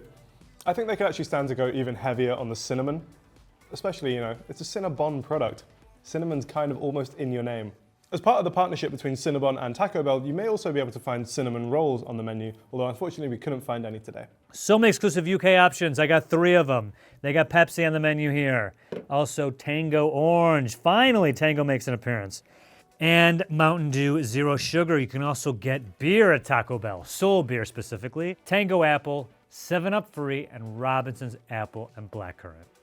Look at the colors of these. None of these colors exist in nature, so I don't really know what is in any of these. I'm gonna go through them, sip most of them, and hope that my brain doesn't explode. I think this one is just regular Mountain Dew. Mountain Dew in the US and the UK are very different. This color, again, alarming. Mountain Dew in the UK is still on the more sugary side as far as sodas are concerned, but does not look like this. Let's see. The ice has kind of melted and like diluted it, but that's still got a real kind of punch to it that I'm not used to as someone from the UK. Next up, we have a Lipton unsweetened iced tea. There's like a vaguely recognizable tea flavor in there, but it's just so weak. I don't know what it is about Americans and their iced tea, but you guys clearly don't actually want to taste any tea. I think you just want a delivery vehicle for sugar, which is fine, but don't drag tea through the mud every time. Come on. They have a couple of Brisk branded iced teas on the menu here. This one, we believe, is the Brisk Dragon Paradise iced tea, sparkling. Let's give this one a try. I don't know why it's purple.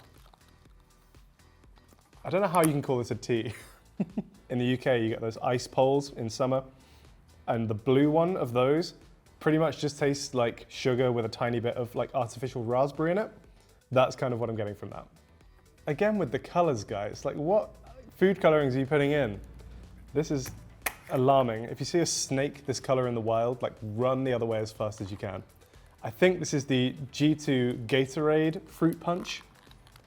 I think there's definitely a bit of like artificial cherry going on in there, which again, might explain this absurd color on it.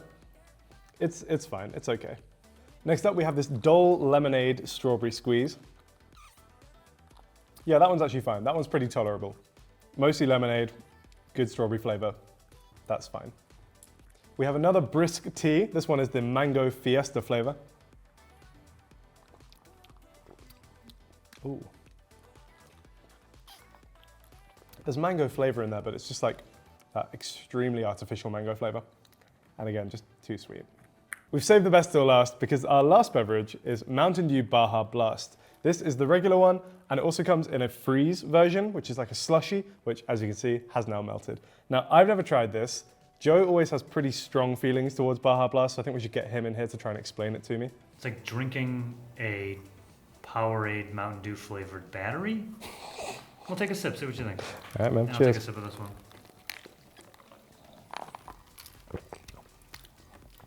No. Ooh. And before you say anything, now try this one. Okay, that's kind of already powerful enough for me. Oh, let's try that one. Oh, Christ. Right? Oh, that's just like the syrup. Yeah, you can feel that, right? You feel that in your teeth. Oh. So now do you feel like you really play video games? Yeah. It's like pairs perfectly with a flashing screen.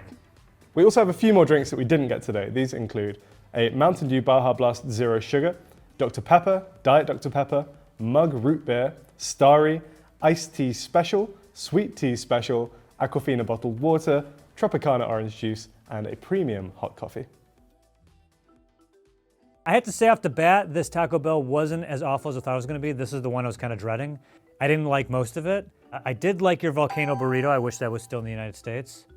I also like the churros. Come on, we gotta have churros. Those cinnamon twists, churros are where they're at. The plant-based stuff smelled the weirdest. I don't know what's going on with that. It could have been just the Taco Bell we got it from, but it had an odor that is a bit off. I wouldn't take them off of the menu really, but your standard stuff, your standard beef was just a lot less flavorful than ours. Another way of saying that is that it was flavorless. It was more flavorful. Throw a little more seasoning in there, for goodness sake. I think the moral is don't go to Taco Bell in the UK. But I don't know, I gotta try out some of the Mexican food here, because this continues my theory that there's no good Mexican food in the United Kingdom. So we'll see. I'm gonna say something that I know Joe is gonna disagree with, but I think overall, I didn't actually notice that much taste difference between the products here and the products in the UK. There might have been a few subtle differences in the amount of salt or the amount of seasoning in some of the products, but I do think overall Taco Bell in the UK does a pretty good job of hitting that spot, which is just kind of grease and meat. For example, I think a lot of the burritos are kind of the same ingredients, like rice, beef and cheese, in different quantities and combinations. I think my honorable mentions would probably go to the Doritos Tacos Locos. I love Doritos. It was really good, added more flavor than a standard crunchy taco shell, and yeah, I just would like to see that on the menu in the UK. I also like the breakfast menu. I think overall the breakfast burritos did a pretty good job. I think my favorite one was probably just that standard kind of like egg, cheese and bacon burrito. If I could only take one thing home, I think I actually would have to go for not one menu item, but kind of like a common thing across the menu, which is just the chicken. Compared to the chicken I've had in the UK, which in my opinion has been quite dry in the past, all the chicken that I had today was quite thick, juicy, very well seasoned, and really just meant that any item on the menu that had chicken in it, I knew was going to be quite good. If I had to cut one thing from the menu in the US and from any menu, I think it would probably be that stacker thing. A Brit and an American swap countries to try each other's Starbucks. This is Food Wars Foreign Exchange. In the US, hot coffees come in 4 sizes. You can get a short coffee, which is 8 fluid ounces. You have a tall coffee, which is 12 ounces. The grande coffee here is 16 ounces. And a venti hot coffee in the US is 20 ounces. Venti meaning 20 in Italian. And in the UK, you can get hot coffees in these sizes. Short, which is the 8 fluid ounces. Tall, 12 fluid ounces. Grande, 16 fluid ounces. Venti, 20 fluid ounces. Starbucks also offers its coffees in iced versions. In the UK, they come in sizes of tall, Grande, I've been informed there was some spillage with Deliveroo. And Venti. You can get a short version, but it's not officially listed on the menu. You have to specifically ask for it. In the US, you can get iced coffees in 4 sizes. We start with the tall, which is 12 ounces. The grande is 16 ounces. The venti jumps up to 24 ounces. So you're no longer going by the Italian. And then we have this, which is the Trenta coffee. This is 31 fluid ounces of coffee. Now, if we're comparing classics, I really had to try the American version of an English breakfast tea. I need to see if you guys are doing it justice over here or if there are any notes that I can offer for you. Okay. I mean, instant reaction there. I think they might have frothed the milk, which is not something that Brits do for breakfast tea. I'm going to take the bag out of this because it's already been sat there for too long. It depends who you ask. Sometimes you shouldn't even put the milk in before the tea bag is taken out of it. I mean, honestly, that's not too bad. I was fearing worse, slightly on the milky side. I think my main notes here would just be, don't froth the milk and be quite sparing with how much milk you're putting into it. Not the worst version of an English breakfast tea I've had by a long shot. Here's a UK English breakfast tea with milk. Now we watch to see how this compares to the US version. To be honest, I've never had an English breakfast tea at Starbucks. I'm not quite sure I've had an English breakfast tea ever. It's okay, I guess. It's kind of growing on me. Yeah, not bad. What? No, okay. He's grabbing it. There's actually a lot of differences between the food menus in both countries, but there still is some overlap. You'll, of course, find cake pops in both countries. Here is ours. Ready, everybody?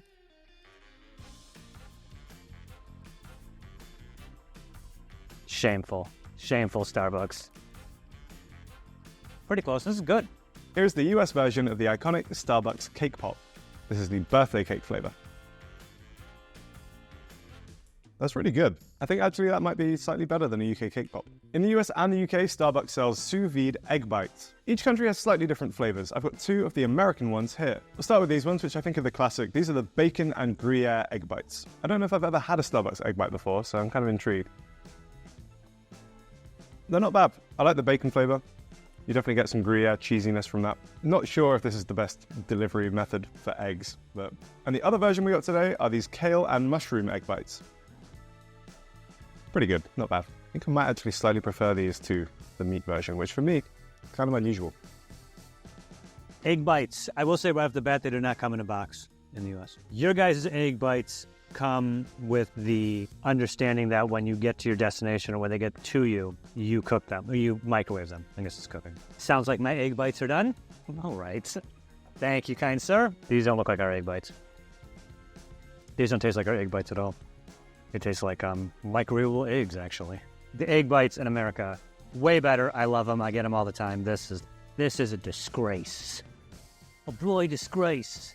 On the US Starbucks menu, you can also find a crispy grilled cheese on sourdough. That sounds fancy. I want to see what it's like. So the issue with bagging sandwiches like this is that they lose crispiness pretty fast because they're kind of steaming in the bag. As far as just a standard grilled cheese goes, yeah, actually pretty good. I like that. I like the bread. Over here in the UK, they call it a 5-cheese toasty.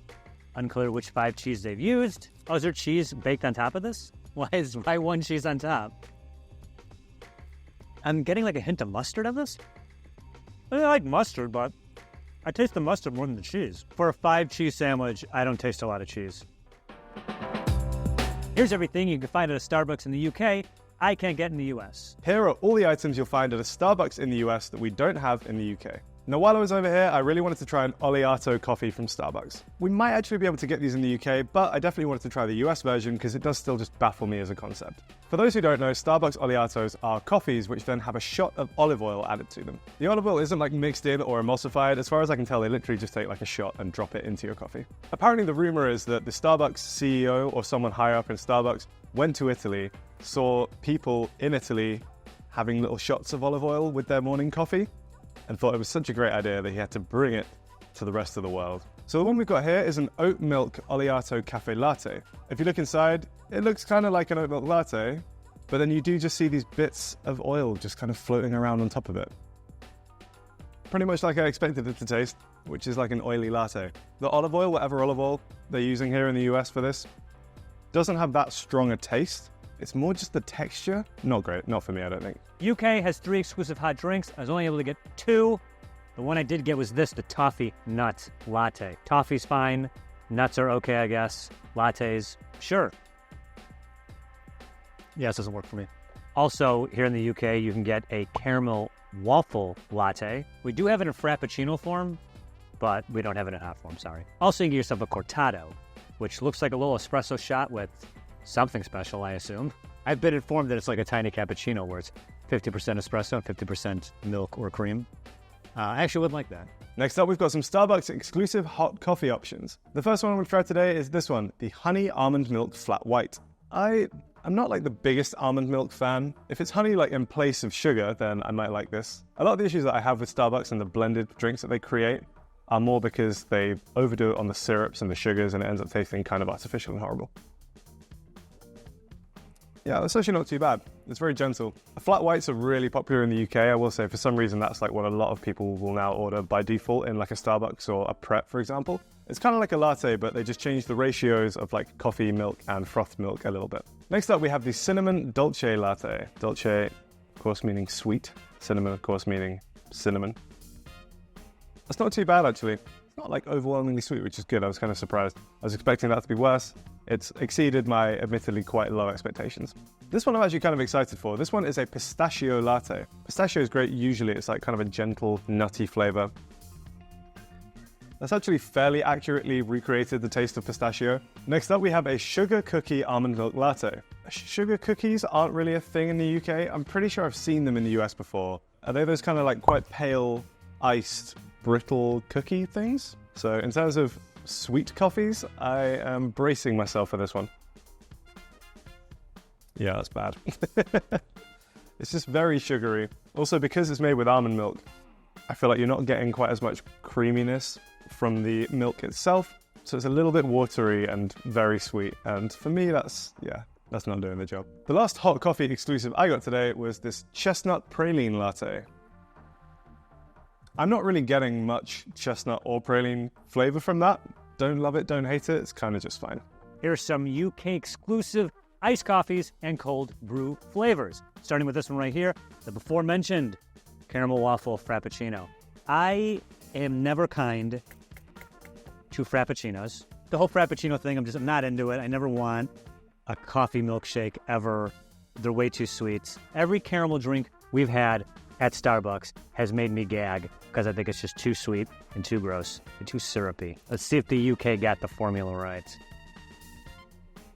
Nope, this is bad too. Not as sweet, I'll give it to you. It's not as sweet. Just couldn't get excited about drinking a whole one of these. Even 2 sips, I'm kind of like, ugh. And the next drink that I have here is the clotted cream fudge cold brew. Clotted cream? United Kingdom? What does that mean? One thing I will say that's remarkable about how unsweet this is, I just realized our Starbucks is going to put Harry in a grave. Here's what I like about this. If I was to get a fudge or chocolatey flavored cold brew, I'd prefer yours to ours because this tastes more like a cold brew. I've just been informed that the fudge was maybe made with clotted cream, and that doesn't help. And of course, being America, here we have a bunch of iced coffee options. For something pistachio flavored, I would expect some green color in there, but very much just looks like a cold brew coffee. Pretty similar, just not a lot of pistachio flavor, just quite gentle, but not bad. I'm not sure I love the texture of the cream on top of the cold brew.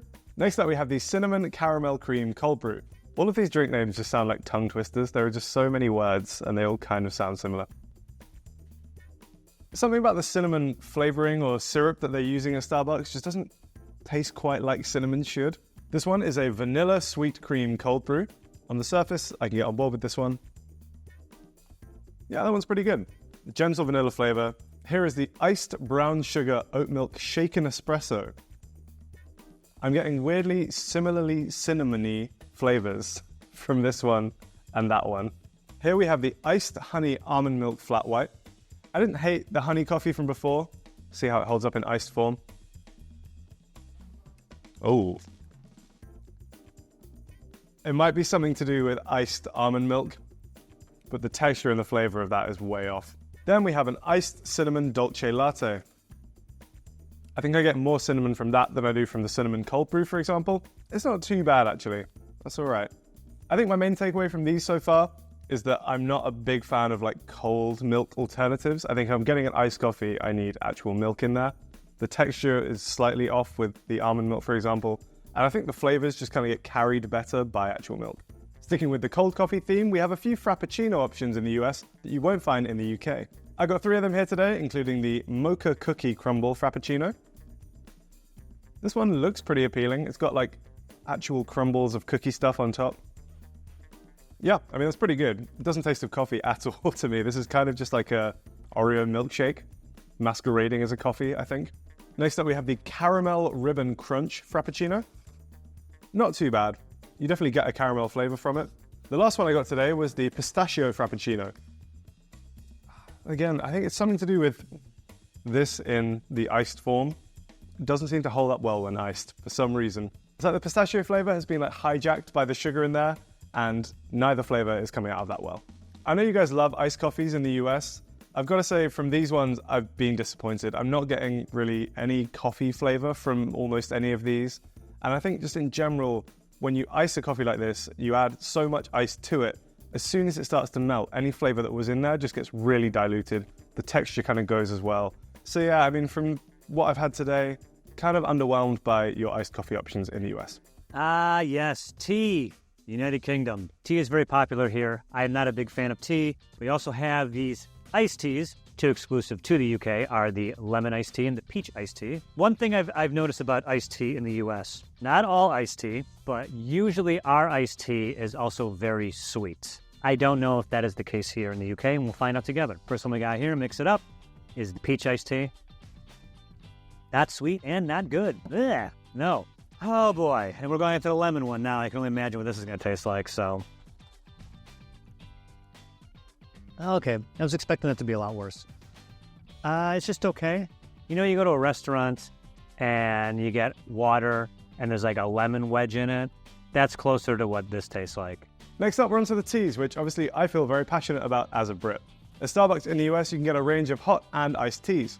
We'll start with the hot teas down this end. Firstly, we have something that seems to be kind of a hybrid between a tea and a coffee. This is a London Fog tea latte. I don't know what a London Fog is. This is not a British thing. Joe, can you please explain? So, watching the first season of The Crown, there was this fog that rolled in, and actually it was like smog or something because of, is it like the first major environmental disaster, I guess, in the city because of all the coal and stuff you guys are using, the industrial revolution. Yeah. So you heard that's in the London Fog, right? Like kill a bunch of people, make sure shit look like a real down. I did that. In the Crown, I don't know how actually accurate. What's in it? tea.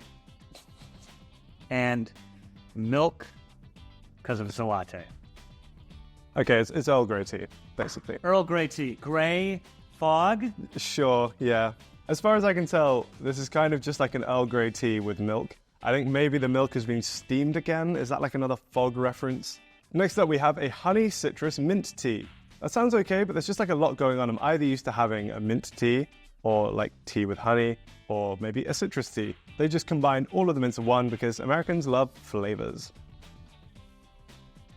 I don't mind that. I like that they've just put 2 tea bags in the same cup. You can see here they put the Jade Citrus Mint tea in there, but then they've also just put a peach tea in there as well, which I guess is supposed to be that kind of like honey sweetness. I don't get a lot of the citrus. I think the mint is kind of overpowering the citrus, so you end up with kind of just like a minty, peachy tea. Then beyond the hot drinks, we have some iced teas in the US. Here we have an iced black tea. Yeah, again, that is just water. Look how clear that is. It shouldn't be that clear. Next up, we have an iced black tea lemonade. Even that doesn't have a ton of flavor. I'm not getting much lemon from that at all. This one upsets me. I don't know what's going on here. This is an iced Royal English breakfast tea latte. This looks just like a cup of milk. I don't even know if I want to try this, but I'm going to have to for science. When Americans confidently state that tea is gross and that they don't drink it, I think it's because they're basing it on this. That's terrible. Like, what even is this? There's so much more you can do with tea, and you're really wasting the opportunity. On behalf of all Brits, like, stop doing this. It's just such a waste. We also have an iced London Fog tea latte, which I will take a small sip of because, yeah, again, it's just a very watery, very milky, and very sweet Earl Grey tea, effectively. And then finally, for the cold beverages, Starbucks in the US offers a few exclusive customizations and flavors of the refreshers. I've got 3 of them here today. The first one is a pineapple passion fruit refresher. So it does taste very pineapple-y. That's refreshing, does what it's in the tin, lives up to the name refresher. Next up, we have a strawberry acai refresher. Also not bad. And then the last one I got today was a mango dragon fruit refresher. That's nice. That might have the most gentle flavor of these ones, but I think that's kind of what I want from like a refresher drink. Everything on the food! The breakfast menu in both countries is a pretty different. Starting with the savory stuff here in the United Kingdom. Down here, signature breakfast sandwich. What the hell? Ah! The signature breakfast sandwich? What? First of all, what kind of bun is this? Brioche? No. What is this? Pretzel bun breakfast sandwich? Already, this country is upside down. You're sad bacon. Oh, I called it ham a second ago because it looks like ham. Oh, no. I love pretzels. I love pretzels. I love a pretzel bun on a burger or sandwich. In the morning and on this, no. Beyond Meat breakfast sandwich, plant-based meat. The Beyond Meat is actually flavored well. Has a bit of a, almost like sausagey taste to it. Moving on, egg bites. I'm not heating these up, but we got them. Red pepper and spinach. Traditional sausage sandwich. Here's what I love about this country. This keeps coming up. You people love your sausages so much. You're constantly making things like this, where you take a very specific shape of a sausage and try and cram it into different shaped bread? Why? What is this? It's a sausage and bread. Your sausage, I can't place my finger on it. It just tastes different over here. Smoked bacon roll. Your bacon is so weak. It's so weird and flimsy. It smells weird. How did you manage to get the flavor out of bacon? How did you pulled it off? You guys have no problem putting a skimpy amount of meat in a way too thick roll. We'll start with the breakfast menu. Apparently, Starbucks recently added a chicken option to its breakfast menu, which has got people very excited. Here it is. This is the chicken, maple butter, and egg sandwich. When I saw chicken, I thought maybe it would be more of like a actual chicken breast, but it's kind of like a big nugget. Fried chicken and maple with egg, not a combination that I think you'll find very commonly in the UK. I don't mind that as a flavor combination. The texture of the chicken isn't very good. When it's in a sandwich with the other ingredients, the breading on the chicken has gone a bit soggy. There is a wrap option on the US breakfast menu. This contains bacon, sausage, and egg. The sausage in the US tends to be more like sausage meat, kind of like ground up. So you get these small pieces rather than like sausages running through it, like is probably more common in the UK. I can't tell if there's actually any bacon in here because I'm not really seeing or tasting any. But the sausage is good. The eggs are good. Scrambled eggs have a great texture to them. Next up, we have a bacon, Gouda, and egg sandwich. It's quite dense. The roll is good, but it's like quite chewy. The US has an Impossible breakfast sandwich. I don't know if I've really had much Impossible meat before. Yeah, I'm really impressed by that. I would honestly think if you handed me this and told me it was sausage, I don't think I would correct you. This is the turkey bacon, egg white, and cheddar sandwich. It's okay. The US Starbucks also has 2 bagel options. I know Americans love their bagels, so I'm excited to see how Starbucks have done. You can either get a plain bagel with cream cheese, or you can get an everything bagel with cream cheese. Everything refers to the way that they just kind of combine all of the most popular American bagel toppings. So you get things like poppy seeds, sesame seeds, salt, and garlic. I'll try a bit of everything bagel with a bit of their cream cheese. Get a little schmear going. It's not the best bagel I've had. They're just a little bit bland, I think, for my liking, really. Cream cheese is fine, just pretty standard cream cheese. Here are the UK sweet options I can get in the US, starting with this in front of me. Peach and raspberry overnight oats, and in parentheses, it says plant-based. Yeah, okay. Not bad. I mean, I don't have an American palate, so every time I'm about to bite into something that's fruity, I'm expecting it to be also very sweet. But actually, I would probably lean more towards this in the morning because I really don't like sweets in the morning. Let's go down over on this side. Caramel shortbread. Another cake pop, caramelized. So I'm assuming it's caramel. Caramelized Biscoff. Oh, very caramelly. Yeah, Biscoff's all right, I guess. Ooh, what do we got here? Cookies and cream brownie bite. You just get one? Fine. Red velvet cake, so it's chocolate and cream cheese. I closed my eyes and thought of chocolate, and I was like, that's exactly what chocolate tastes like. Oh my God. Luxury fruit toast. Ugh. Yeah, that sucks. I don't like that at all. There's a few holiday selections over here. Christmas tree brownie. I know what a brownie tastes like, but fun little Christmas tree design. Chocolate twist. You get the little chocolate chips. I like that. Banana caramel muffin. Supposed to be all right, but banana and caramel never going that well together, I don't think. Lemon and poppy seed muffin. That's really good. Lemon flavor with the poppy seeds. But does poppy have like a specific flavor? Oh, cinnamon scroll. Why is it square? I know it seems like a moot point. Why is it square? Just like they do in the UK, Starbucks has quite a big bakery section in the US. We'll start with another cake pop. This one is a peppermint brownie cake pop. It looks like it's covered in broken glass, so I'm going to hope that that's not the case. Again, that really chewy texture, which I really quite like actually. Thankfully, the outside bits are not broken glass. I think they're actually like crushed up mints, which is where I'm getting most of the mint flavor from. That's a pretty good cake pop. I like it. Next up, we have a marshmallow dream bar. So simple, so toasty. Next up, we have a slice of banana, walnut, and pecan loaf. That's really good. It's good banana bread. It's got that real moist texture to it. A little bit of crunch from the nuts on the outside. Yeah, big fan. Thumbs up. This one I'm interested in. This is a blueberry scone. I'm intrigued to see how Americans approach a scone. Obviously, the shape is slightly different to what you'd expect in the UK from a scone. Ours tend to be circular or more circular, whereas this one is kind of a triangle shape. It's okay. It's quite dry. I think maybe this with some cream cheese could work actually, like a blueberry cream cheese thing, because right now it is dry, as scones tend to be, but in a kind of bready way that I'm not used to. The final baked good we have here today is this cheese Danish. It's very flat. Yeah, not bad. The texture and flavor I get from the pastry is kind of like those cheap supermarket croissants that you get. All right, exclusive hot sandwichy guys. This is the oak smoked ham and cheese toasty. So if you want your ham and cheese to taste like it just came from a forest fire, this is your sandwich. Chipotle chili, tater tot bites. Unforgivable. Tuna melts panini. Bro, it's got corn in it. And even though I hate this, there's like no tuna in this. Moving on, tomato and mozzarella panini. I would say this was skimping on the ingredients. For saying, what's this, mozzarella in it, right?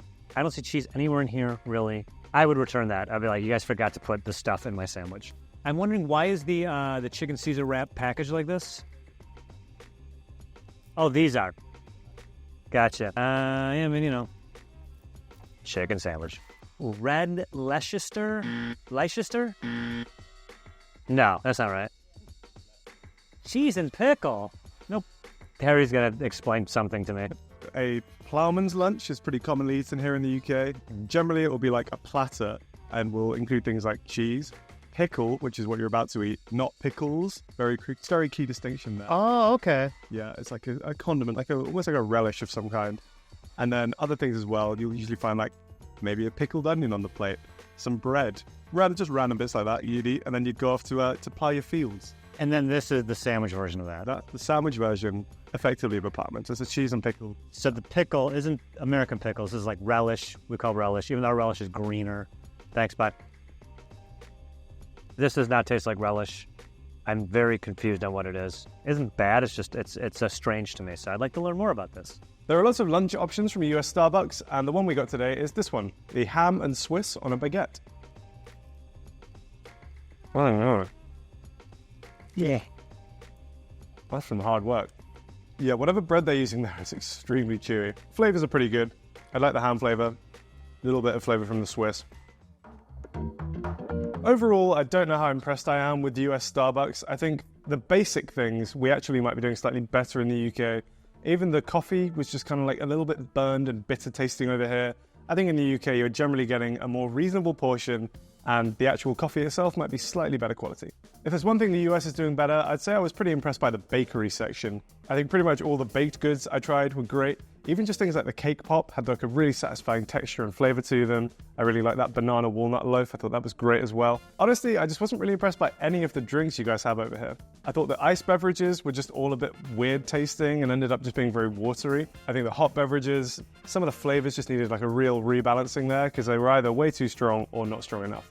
If I had to pick something to take back with me to the UK, I'm kind of split between a couple of options. There were some good things, particularly more on the food side of the menu. I thought the Impossible Sandwich was actually really good. They really did replicate the texture and the flavor of the sausage patty. So I'd kind of like that in the UK as like a non-meat option that actually tastes really good and close to meat. I really like the cake pops. It seems like a really basic thing, but just in terms of the taste and the texture, way better here than they are in the UK. If I had to choose one thing to cut from the US menu, actually quite a tricky decision because there are several things that I thought were just bad. One thing might be the Trenta iced coffee, because I think that's just an absurd amount of coffee. It's excessive. That cannot be good for anyone's health. You guys really aren't doing tea very well in the US. I thought the breakfast tea with milk was actually kind of fine, but all of those iced tea options were really, really bad.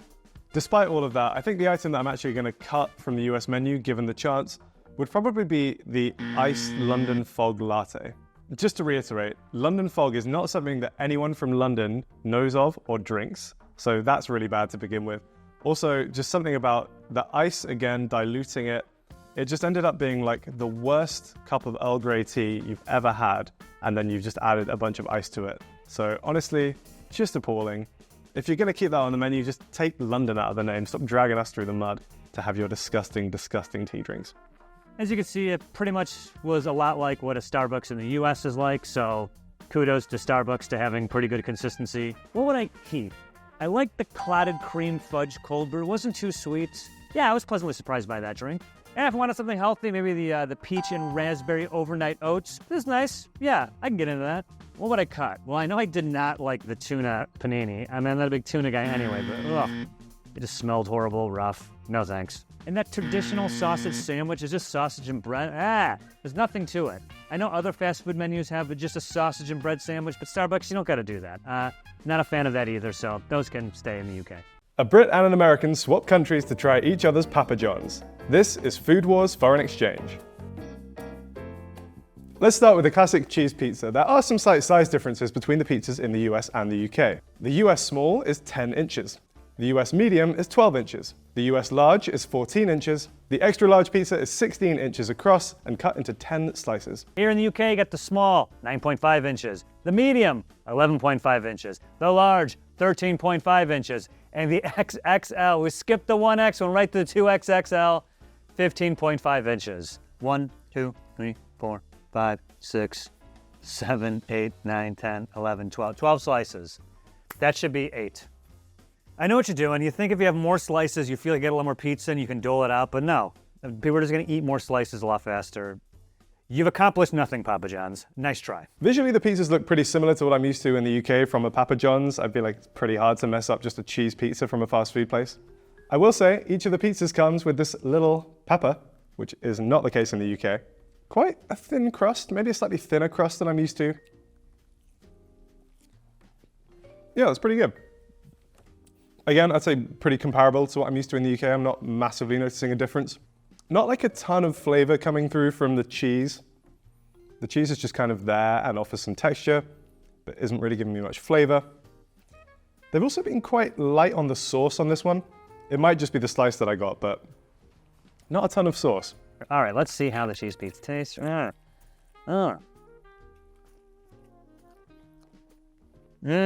This is better than most of the regular cheese pizzas I've had here.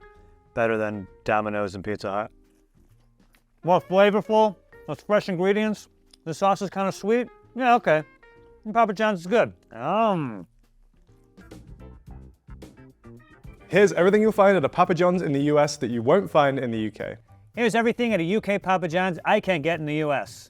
Of course, in the US, you have the option to create your own pizza at Papa John's, and there are some exclusive ingredients you won't find in the UK. Today, we were able to find 2 of the exclusive crust options. Here we have the XL New York style crust. Now, I've been to New York. I've had New York pizza with Joe, in fact. So I feel pretty qualified to comment on whether or not this is actually New York style pizza. A lot of cheese coverage here. Again, very little sauce like peeking through. I just don't see how this is New York style at all. Literally all they've done is take their regular dough and stretch it slightly thinner. I'm not sure you can call that New York style crust. Next up, we have a gluten-free crust. I'm always a bit scared when I see a gluten-free pizza on a fast food menu. They haven't figured out a way to get that chew without the gluten in there. So often they just end up as like kind of crackers with some cheese and tomato on top of them.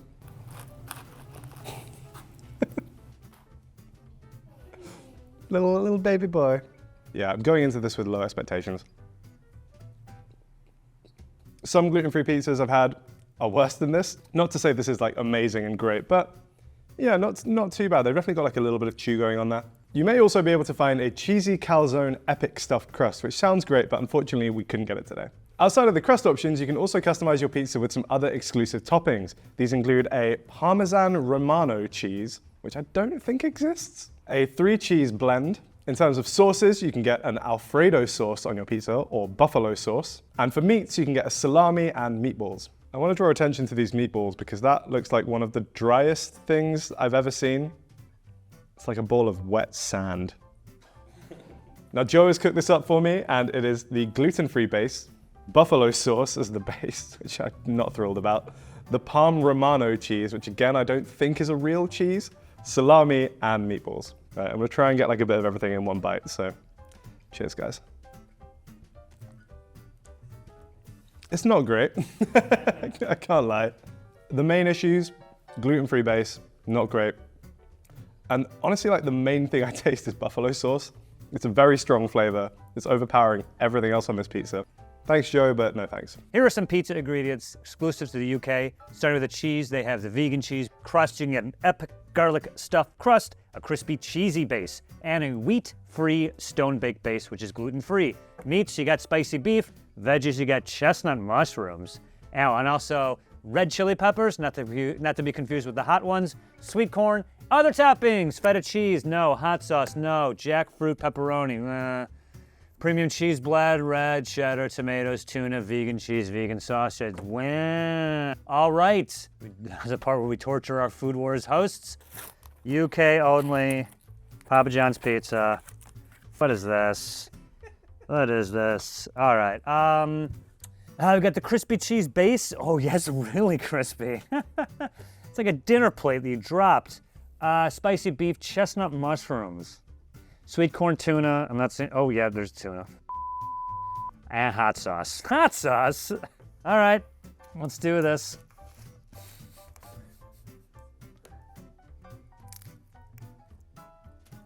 It's terrible. The end. Of course, if you don't feel like creating your own pizza, you can choose from Papa John's many preset pizza options here in the US. So we'll start with this one down here, which is the Zesty Italian Trio. Zestless Italian Trio. I don't think I've ever tried banana peppers before. I know Joe always moans about having to eat those in American pizza episodes. Banana peppers. I don't know what it is with banana peppers. They're suddenly on everything. I don't get it. All right. Not really a thing in the UK, so see how they go. I like the salami again. The banana peppers are good, like a little bit of saltiness and heat. Sausage is pretty good. I think we're off to like a pretty strong start actually. Zesty Italian Trio, not bad. In the UK, Papa John's has a lot of exclusive preset options. This many. Chicken club, it's gonna do a lightning round here. Looks like it is chicken and onion and pineapple. And tomato?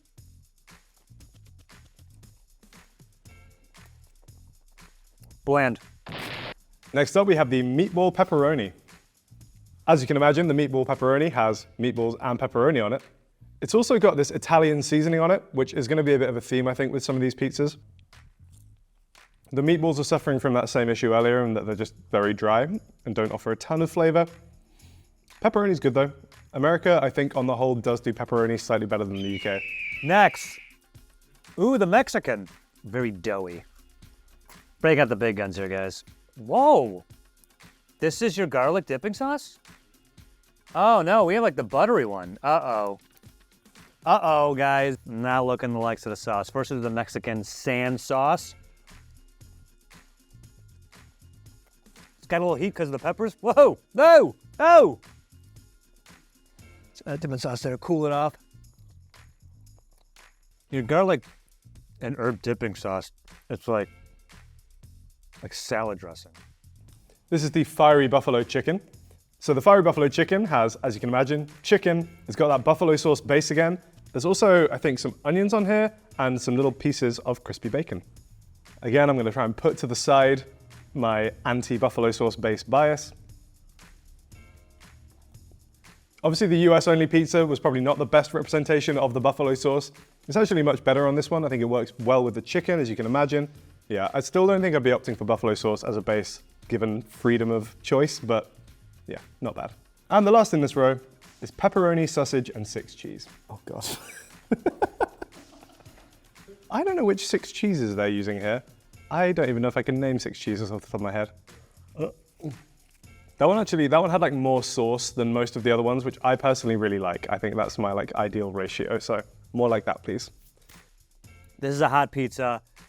Is it just jalapenos and pepperoni? Yeah, I like that. I think pepperoni and jalapenos are good together. Whew. We got the barbecue meat feast. Okay, looks like we replaced pizza sauce with barbecue sauce. Now we're talking. Yeah, it's pretty good too. I don't know if I can eat a whole one of these, but yeah, for one slice, this is all right. It's a good sharing pizza. You and your mates. Moving on, small vegan jackfruit pepperoni. Wait a second, I'm sorry. Are they saying that these chunks of jackfruit are supposed to mirror pepperoni? Well, that's not what that's supposed to look like. This doesn't taste like a pepperoni pizza. It tastes like the memory of a pepperoni pizza. That's not quite right. Yeah, if you told me a robot made this, I would think, yes, of course they did. Because this is not what this is supposed to taste like. I do not like this. The extra hot veggie, are you guys trying to kill me here? Oh no. I actually really like that. Oh, oh, ah! Oh, that's really hot. Do we have any milk? Would a Pepsi do anything different? This one is a favorite, just because I think Americans need to know. You're not playing over here. Then we're on to some meatless options, starting with the extra cheesy Alfredo. To the Americans watching this, Alfredo sauce is not an Italian thing, and it's not a European thing. It's got a weird taste to it. It's quite tangy, which I'm going to assume is because there's like quite a lot of cheese mixed in with the sauce, because at the moment it's just kind of a chewy, mushy mess. So this is the fresh spinach and tomato Alfredo. So let's see if the addition of extra toppings helps the Alfredo sauce a little bit. Yeah, I think it does. I think especially with these little cooked tomato pieces, they at least offer like a bit of sweetness, a bit of acidity, something to balance out just this like absurdly creamy sauce that's going on here. Ah, the garden party. Yeah, okay, that's fine. Veggies. Yeah, all right. Vegan one, here we go. They're both so oniony. It's just an oniony mess. Yeah. There seems to be a theme on American menus that they eventually just say, screw it, we're going to chuck all of our vegetables on one pizza. And here we are, it's the garden fresh. Yeah, not bad. Again, I think it's like, for me, it comes down to a personal preference thing in that I just don't like bell peppers particularly. So without those, I think that would be a pretty solid pizza for me, but with those, yeah, not quite for me. The Greek. The Greek. Ugh. Sorry, I'm touching all the slices. I apologize, everyone. Yeah, you know what? You know what's a surprise here? It's going to seem weird to say. Your feta isn't very strong, but that's better for this pizza because it works with everything else. The Greeks do it again. Here we have the Tuscan 6 cheese. Because this one's Tuscan, it has a pretty hefty dose of that Italian seasoning. That's pretty good. I think I probably would order that over just a standard cheese and tomato. Vegan, the works. Oh, I see that jackfruit.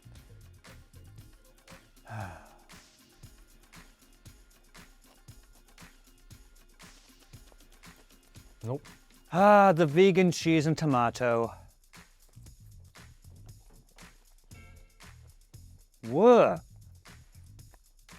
The consistency of the cheese is like paste. And then finally, we have the Super Hawaiian. As far as I can tell, it is just a Hawaiian pizza, but with more stuff on it. The ham is good. Like thick cut pieces of ham. And good chew to them, bit of smoky flavor. Not bad. And finally, the extra hot meat. All right, guys, with these titles. The hot meats feast. Ah!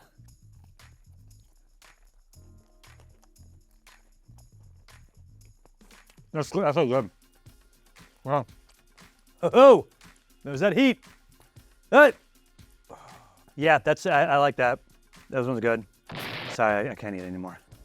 Also in the UK, you can have your pizza delivered to you by helicopter. As you see, these were dropped to us from 500 feet in the air.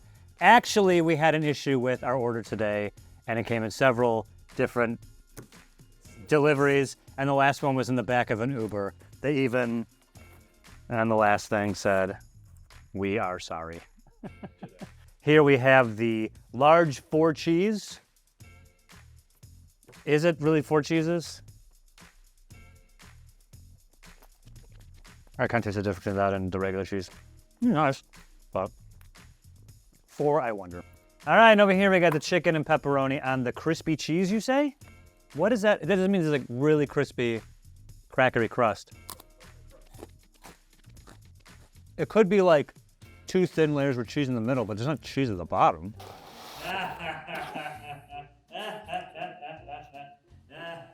These are Papa Bowls. These are pizzas, but without the dough. There are 3 of these officially on the menu. You can get the Italian Meats Trio and also the Garden Veggie, which we have here. You can also get a chicken Alfredo Papa Bowl, or you can just create your own. So basically, any toppings that you like on a pizza, you can just have in a bowl. The fact that I can just hold it like that and nothing comes out. Do not ever, under any circumstances, order a Papa Bowl. So these are papadillas. If we try to dissect the etymology of the word papadilla for a second, I think what they've tried to do is obviously take the Papa of Papa John's and combine it with like quesadilla, I think. Although they've not even spelled it like with the double L-A, it's just I-A. So not really gone very well there. And honestly, I don't think the actual end product has either. Just looking at them, these are a little bit weird. They take a small pizza and fold it over. My concern with the papadilla is mostly just that it's quite a lot of dough for not a ton of filling. I'll give it a try, see what it's like. It's kind of confirmed my fears in that there's quite a lot of dough. I already complained about the meatballs being dry. So when you have like quite a dry, chewy exterior and then the fillings themselves are also dry, that's just an unpleasant mouthfeel and overall dining experience. So yeah, this one, not off to a good start. I wonder if the Alfredo sauce will actually kind of come in handy here, because the last one just needed moisture, really. It's a marginal improvement. Now, Joe and I actually went on a tour of Philly and ate Philly cheesesteaks. Joe, do you want to come and give your verdict on this? Like, the steak on its own isn't the worst thing ever, but this is not the delivery vessel for any kind of Philly cheesesteak. It's really weird. Yeah. I think calling this a Philly cheesesteak is an insult. It's embarrassing, yeah. I kind of just want to get through these. So here is the barbecue chicken papadilla. Nah, these are lazy and bad, and they make me sad. You may also be able to find Doritos Cool Ranch chicken, steak, and beef papadillas, depending on where you are in the country and the time of year. Unfortunately, we couldn't find them today. They do actually sound pretty fun. Papa John's also has things called papadillas, which are kind of like pizza quesadillas, finally. Come on, Papa John's. This is a small pizza just folded over. So what? That is the vegan Philly cheese mushroom. No, the Philly mushroom. This is the Italian sausage and pepperoni. Over here is the regular Philly mushroom, not vegan. Look at the state of it. You must be joking. Last one, Mediterranean and veggie and feta and whatever, and you're like, well, surprise. Wait a second. Is this just like the Greek pizza with no cheese? Papa John's in the US offers both boneless and traditional wings with a few exclusive flavor options. If you're getting traditional wings, the flavor options are buffalo sauce, garlic parmesan, hot lemon pepper, or honey chipotle. Although I will say, looking at the wings, I think maybe they've just only given us buffalo today. Also, all of them come with ranch, which is not a thing in the UK. Can't get a grip on it. Yeah, I mean, that one's a buffalo wing. Pretty tasty buffalo wing though. Big and juicy, good flavor. We'll try some more.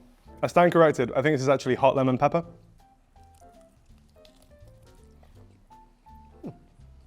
I'm not getting a ton of the lemon.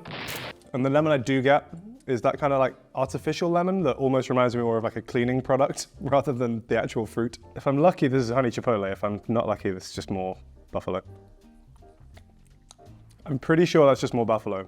You can also get boneless wings and they come in the same flavor options, although you can also get an unsauced boneless wing, which, let's face it, is just a chicken nugget. Sides, sides, sides, sides! Starting then, we got poppers, we got tots, we got spirally guys, we got bites, we got bits, we got the whole thing. Chicken poppers. You mean nuggets? No, poppers. Oh, what's in a nugget and a popper? You'll never know. This one doesn't look very cooked. Okay. You know what chicken tastes like. This one, what is this one? This is the peri peri ones? Let's go. I'm respecting all chicken from now on. Pink's okay, right? Ooh, but that peri peri flavor.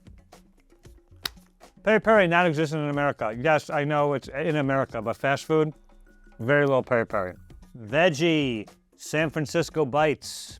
The vegan chicken, especially in nugget form, usually reminds me of like biting into an eraser.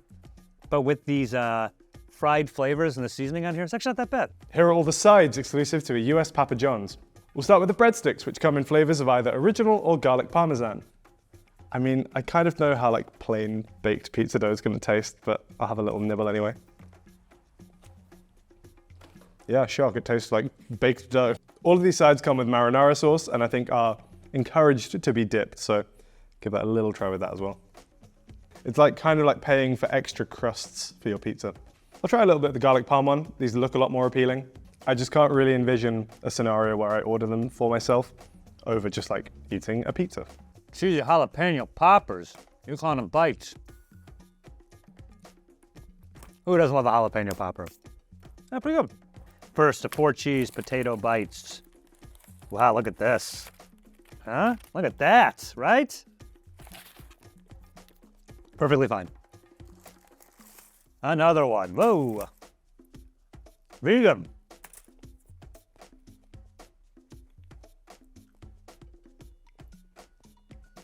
Just okay. Okay. See, I couldn't even look. I couldn't even just get it with a tot, right? If I just want to, I gotta grab the meat separately for this. This, John. Hey, for the first time this whole video, second sauce has shown up. Got the hot buffalo dip, vegan friendly. All right, John. All right, Johnny boy, what do you got here? Cauliflower bites, though. This I hate. Jalapeno Papa bites. What, Papa? What are you doing? It's just dough wrapped around a jalapeno, or it's jalapenos wrapped around dough. Then we have a couple of cheese stick options on the menu. This is the Tuscan 6 cheese sticks, and we have jalapeno cheese sticks as well. It's exactly as you can expect. It's basically just the Italian cheese pizza, but without the tomato. Which is helpful because it comes with the tomato. So this is effectively just a DIY build your own pizza. I don't want to try the jalapeno one. It's just going to be this, but with jalapenos. I'm sorry, I'm not trying that. You can also get jalapeno bacon cheese sticks. We didn't bother today because it's literally just this, but with some bacon on it, so use your imagination. The US also has one exclusive flavor of Papa Bites, which is calzone flavor, but thankfully Joe spared me and did not order those today. These are sticks, apparently. So down here we have garlic pizza sticks, 4 cheese garlic sticks, bacon cheese sticks. Depending on what combination of bread, garlic, and cheese you want, you can have any one of those here. Hey, yo!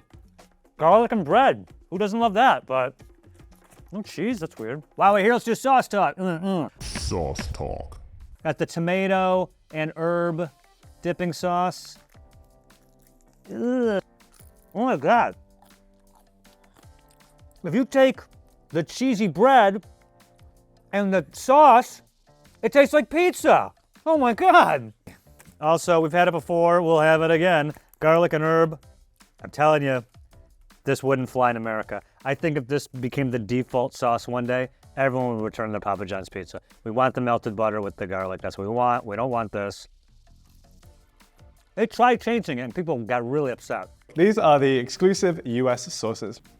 I have a solitary breadstick. So firstly, we have this zesty sauce. Not too bad. Could be zestier, arguably. It's the spicy garlic dipping sauce. I'm not getting any of the spice. Classic pizza sauce. It's pizza sauce, it's fine. Ranch. I'd say the ranch is like zestier than the zesty sauce. The issue with barbecue sauce on a pizza menu is that personally, I just don't think it goes with that many things on the menu. You might be able to find some other sauces that we couldn't get today. These include a blue cheese sauce, a honey mustard sauce, a cheese sauce, and a cream cheese icing. You may also be able to find a Doritos Cool Ranch sauce, depending on where you are in the country and what time of year it is, although I'm struggling to think how that would be any different from just ranch. UK desserts, they have a few things here that you can't get in the US. Here's one of them, the Cinnapie Sticks. It's the sticks again, this time with cinnamon. No thanks. You can also get an assortment of Ben & Jerry's ice creams. We did order those, but again, they're sorry. The US has two exclusive desserts that we don't have in the UK. Firstly, we have the Oreo Papa Bites. Papa Bites are effectively just swirls of dough with a filling. In this case, we have some icing on the outside and little Oreo crumb pieces on the inside. These also come with a little dipping cup of icing.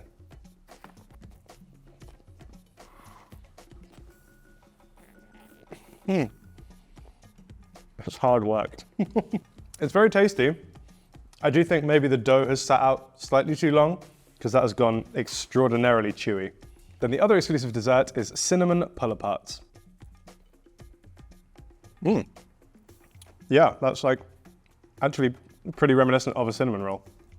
We actually have a few more American exclusive items that we weren't able to get today. This is because we actually exceeded the number of items you're able to include in one order. Food Wars problems. Exclusive drinks.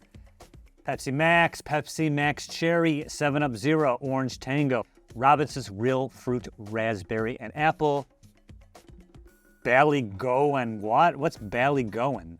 Ballygowan water, straight from Scotland. Here are the drinks you'll find at Papa John's in the US, but not in the UK.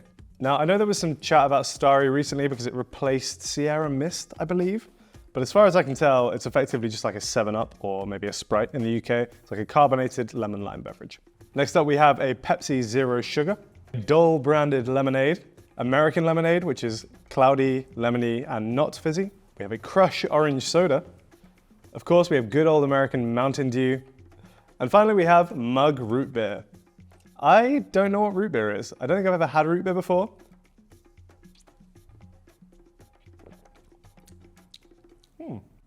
It's good. I think the closest thing I can think for a UK equivalent to this is Dandelion and Burdock, which is like an old school British soda. Overall, I'm pleasantly surprised by your Papa John's. Of all the fast food pizza I've had for foreign exchange, it is probably my favorite. Is there something on your menu that I would like to take back to America with me? Of course, it's gotta be that spicy veggie that I had, right? The one that I just, what was the one that made me like, go like that? Dislikes.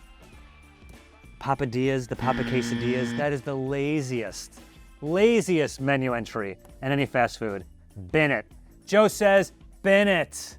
You know you gotta get rid of, you know what I didn't like? What was going on with that thin crust, cheesy crust thing? I don't know what was going on with that. Now, granted, those pizzas look like they were delivered via foot. If you're giving me that thin of a crust, that pizza has to be at least 15% cheaper, right? It just seemed like a waste of space and kind of a ripoff. So that, gotta go. Overall, I think Papa John's has done a pretty good job. Also, like compared to Domino's, I just feel like the pizzas were much more manageable. They weren't cramming too many toppings in there. I think the ratios on the whole were pretty good. So yeah, I think like broadly speaking, barring a few big whiffs, not too bad Papa John's. I remember when we did the original Papa John's Food Wars, I did notice that Papa John's in the UK wasn't too filled with chemicals, and I think it was kind of the same in the US. So maybe that would explain why, in this example, there isn't too much difference between the two of them. If there was one exclusive item that I could take back with me to the UK, I'm not exactly sure what it would be. There were a couple of pizzas that I thought were pretty good. I quite liked the pepperoni sausage and 6 cheese. I think those worked together. And for some reason, that pizza just had a better sauce ratio than most of the other ones. Outside of that pizza, I think maybe the desserts were actually quite good over here. I think Americans do desserts quite well. Either the cinnamon pillow parts or the Oreo bites, both of them could come back with me. If I had to pick one thing to delete from this and all menus from around the world, I don't think it's going to shock anyone when I say the Papa Bowls. Those were an abomination. They do not deserve to be near any menus. Get rid of them. They're so stupid. What were you even thinking? Yeah, those are cut. A Brit and an American swap countries to try each other's Subway. This is Food Wars Foreign Exchange. We're comparing classics, and the first thing we are comparing is a foot-long turkey sub. This is what you get here in the UK. Yes, looks exactly like what you get in America. So in the US, they don't have hearty Italian. We've got this on artisanal Italian bread. I feel like Subway calling anything they produce artisanal is a bit of a reach. But visually, looks pretty similar to a sandwich I would expect to get from a Subway in the UK. Firstly, we've got to keep them honest, see if this is actually 1 foot long. Subway lives to fight another day. That's pretty much exactly 12 inches. Really gotta work to taste anything on this sub. But to be fair, I feel like our turkey is a little more emphasis on the oven roasted, so it has a bit of a smokier flavor to it. It's gotta have cheese and it's gotta have sauce. Yeah, it's not too bad. I quite like the bread. Bread's got a good amount of chew to it, bit of tear. Yeah, I'd say taste-wise, pretty similar to the UK's as well. Maybe slightly saltier than I'm used to. That turkey's definitely got a bit of a salty bite to it. The other thing we wanted to compare was a 6-inch meatball marinara, although Joe has ordered me a foot-long one. So Joe, do you want to come and take half of this? Yes, I do. Yoink. I think the full sandwich came with 7 meatballs. There's also the cheese on there, the tomato sauce. Looks pretty familiar. When I get these in the UK, I tend to order them with pickles. I've been told that's weird. I think Joe thinks that's weird. Pickles, what? No way. Looks like a 6-inch you'd get in the United States. Yeah, not too bad. I quite like the flavor of the meatball. The meatballs here are quite big and thick, and a little bit dry on the inside. So I think with that, and the fact that the bread is also a little bit on the drier side, a little bit on the stale side. A bit more sauce would probably have helped this out a lot. And also they could be slightly more generous with the cheese. I think taste-wise, fairly similar to what I'm expecting from the UK one. The taste is not nearly as pronounced as in the United States. I feel like also the sodium of this is a lot lower. That's just me saying it's not very salty. Not that I want it to be overly salty, but this one feels like they missed some of the seasoning, or the seasoning was turned down a little bit. I almost always get this with cheese, so that might also have something to do with it, but just straight up the meatball and the sauce and the bread, too boring. Drinks from a US Subway come in 3 sizes: small, medium, and large. Subway drinks delivered in the UK, they provide these bottles of soda. This Pepsi is 500 milliliters. Couple of things to note here. The small in the US is effectively the size of our large in the UK. In fact, I'm gonna measure it out now to check. So the US small has come out to just over 500 milliliters, which is pretty standardly a large UK soda. So if the US small is basically the same as a UK large, how on earth is this allowed? I'm gonna have to measure this thing out because it is ridiculous and I need to see exactly how much is in there. So it looks like the US large has come out to around 1,150 milliliters, over a litre of soda. Of course, Subway sells chocolate chip cookies in both the US and the UK. Although over here they're called chocolate chip, and I think we call them chocolate chunk. Honestly, Subway cookies in the UK are pretty legit. I like them. I feel like cookies in the UK can be on the crunchier side. I prefer a bit of chew, and Subway is one of the few places that actually delivers on that. Your chocolate chip cookies are so chewy they fell apart. Isn't that British chocolate I'm so fond of? It's actually a very good cookie. It's not so soft, but it has a little bit of a bend to it. That's really not the best Subway cookie I've ever had. It is chewy, but kind of on the drier side of chewy, rather than that really gooey chocolate chip feel that you want. Taste-wise, pretty similar to the UK. Texture-wise, not the best I've had. Here's everything at a UK Subway I can't get in the US. And here are most of the things you'll find on a Subway menu in the US that we won't have in the UK. Here in the UK, they have a few exclusive sandwich combos ready to go. The chicken tikka is the first one. We definitely don't have a chicken tikka sub in the US. So I'm gonna go down here. It's dry. It needs some sort of sauce or something. I do like the tikka flavor. Just isn't enough to really make a jump. I mean, the vegetables and the bread are just there's so much of it. I've got a couple of US preset sandwiches here that I don't think are on the UK menu. We'll start with this one, which I'm shocked isn't on the menu. It's a BLT. Whenever Joe tries UK bacon, he's quick to point out how pale and floppy and tasteless it is. And I'm starting to wonder now if he's been a bit of a hypocrite, because that's pretty shocking as far as bacon is concerned. I do not think this is going to be the best BLT I've ever had. We just ordered this kind of as it comes on the menu, didn't try to customize it. Usually I would expect a BLT to have at least some mayo on it, but Subway has not done that. This is just a very dry, chewy, and slightly bland BLT. There's also roasted chicken breast. I know we had roasted chicken for a minute. I think it's up the menu. Now we just have like classic sliced chicken breast. And you got this fun grainy bread. Oh yeah. Look at those marks. It totally was roasted. I get it, I'm an American. Our food is usually, especially our fast food, is usually like way too flavorful because we put so much junk in it. My palate hasn't adjusted yet. But all these are just feeling like, yeah, you're in the ballpark. You just like turn it up a little bit. That's a decent tasting roasted chicken breast. But maybe I should just I'm gonna wipe off all the lettuce for all these. I think that's really doing some damage. Also, this bread's pretty good. I like that bread. Next up, we have this one, which is a cold cut combo. I hope the cameras can accurately capture the color of these meats. I'll have to lay these out though, because I truly can't tell. If you told me these were all the same meat, I would believe you. It's genuinely taken 4 of us to try and identify which meat is which. I think the answer is bologna, ham, salami. This also comes with some kind of cheese. It's a very pale color cheese, so that makes me think it's maybe provolone or like a white American. I don't actually know if I've ever had bologna before. At least what Americans consider to be bologna. I know it's like a sort of sandwich meat for preschoolers usually, but I'm sure there are adults eating it as well. It's like a weirdly matte color. The taste is like kind of similar to what I would expect from like a mortadella. It's the texture on that that's really messing with my head. It's very like rubbery and spongy. Try a little bit of ham. Still not good. And what we think is salami. I think we have correctly identified them. The salami at least tastes a little bit different to the other two. Something about the texture of those processed meats, the way they've clearly been like reformed into logs and then sliced, is deeply unpleasant. We don't really use the term cold cuts to refer to sliced meats in the UK, so maybe that's why it's not on the menu. There are also some other preset sandwich options that we didn't get today because I'm kind of going to be experiencing them in other forms throughout this video. And there's a Philly cheesesteak. Oh no! And here it is. Philly cheesesteak. Nope. No. Got F+ on this. There's next to no peppers.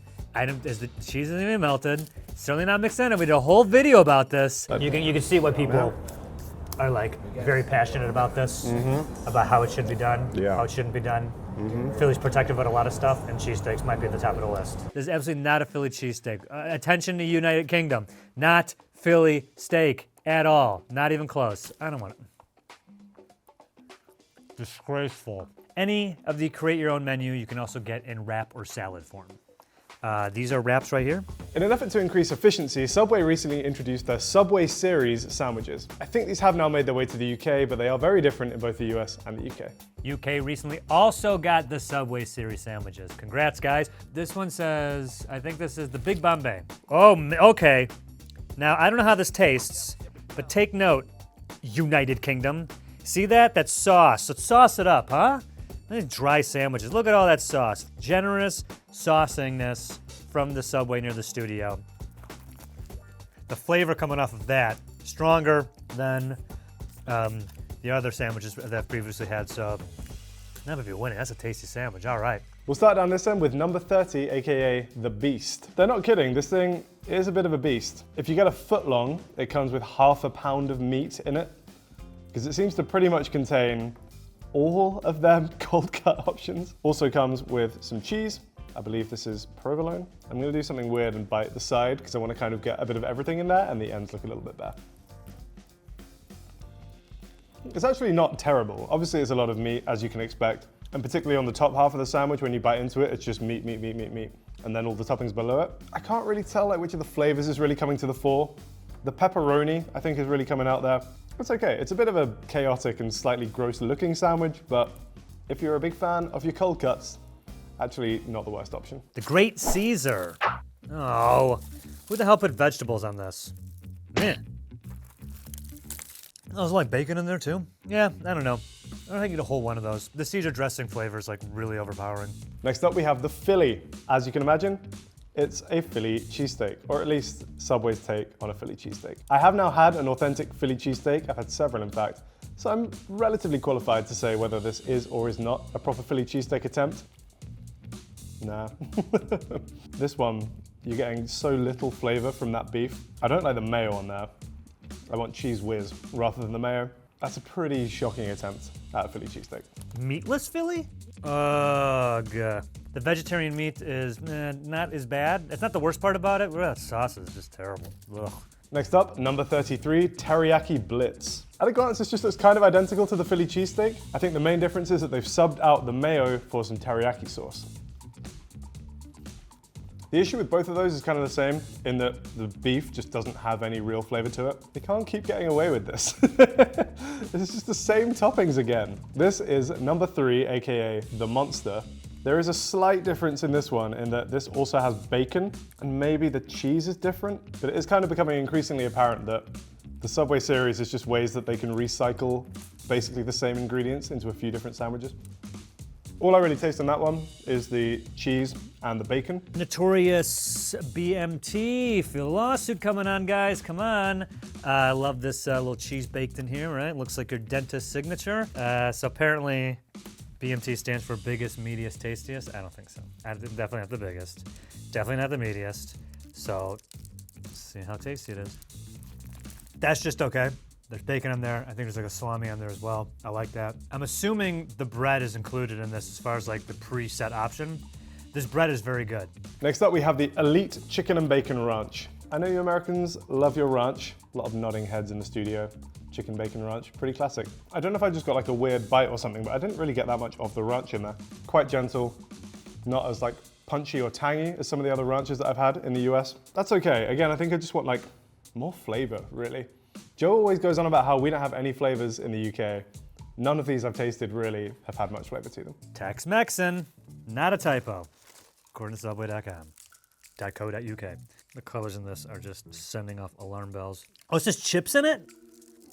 You put chips in the sandwich. Your chef is a 7-year-old who just went swimming. This is actually pretty good. I was dogging it. I do like this. It's spicier than I thought it was going to be. All right, UK Subway. I'm coming around. I thought this was going to be a horror show, but actually, this stuff's all right. Next up, we have the Mexicali. So we're filming this in California, and I also spent all of yesterday eating Mexican food. So this has a lot to live up to. There is some avocado in here, and quite a lot of this Baja Chipotle dressing. That actually could be a lot worse. It's not authentic Mexican food. I think that's very clear. But I like the avocado. The chipotle sauce is good. Nice flavor to it, a little bit of heat. Those grilled chicken pieces are actually pretty good. I might have spoke too soon though, the baller. Oh God! Man, this is like, you ever see the movie The Thing where the guy's chest breaks open and there's like a monster mouth in there? That's what this looks like, good God. No. Here we have the Turkey Cali Club. We got more of their slightly sad bacon. This looks pretty good. I don't know if it's the bread or the fillings in here. I like the spinach, vibrant. I wouldn't say it's like bursting with flavor. In terms of the Subway series sandwiches, admittedly, quite a low bar so far. This one's doing all right. These 2 wraps. We got the Emperor, who got their new groove. Not bad. I kind of wish I got that in a sandwich form. Does this have to be a wrap? I think it'd look better in sandwich form, guys, just saying. And the Rockin' Moroccan vegan. Ugh. Yeah, it's not bad. It's just okay. The final Subway series sandwich that we got today is this one, the Pickleball Club. It's got lots more of this quite alarmingly colored purple ham. I never played pickleball. It seems to be like an American trend that's really picked up again recently. As far as I can tell, it's like tiny tennis. Okay, yeah, table tennis is tiny tennis. Pickleball is like medium tennis. I mean, I like pickles. I like honey mustard. I'm really unconvinced by this like ham situation you guys have going on over here, but I am a sucker for pickles, but that's pretty good. I like how the pickles and the honey mustard work together. That kind of like sweet and tangy flavor combination is really good. The ham across any of these sandwiches just hasn't really had much flavor to it or added much. Same with the bacon.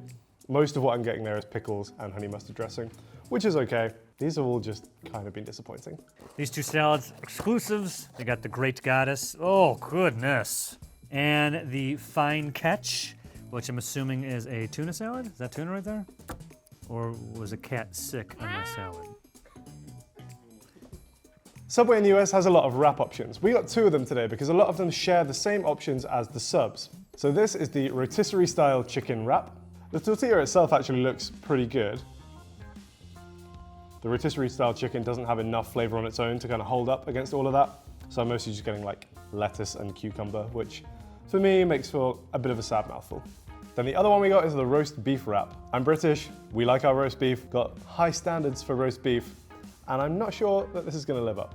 I got quite a lot of red onion in that bite, and it led to like a very harsh mouthful. Let me just try and pull out some of the beef and at least try that on its own.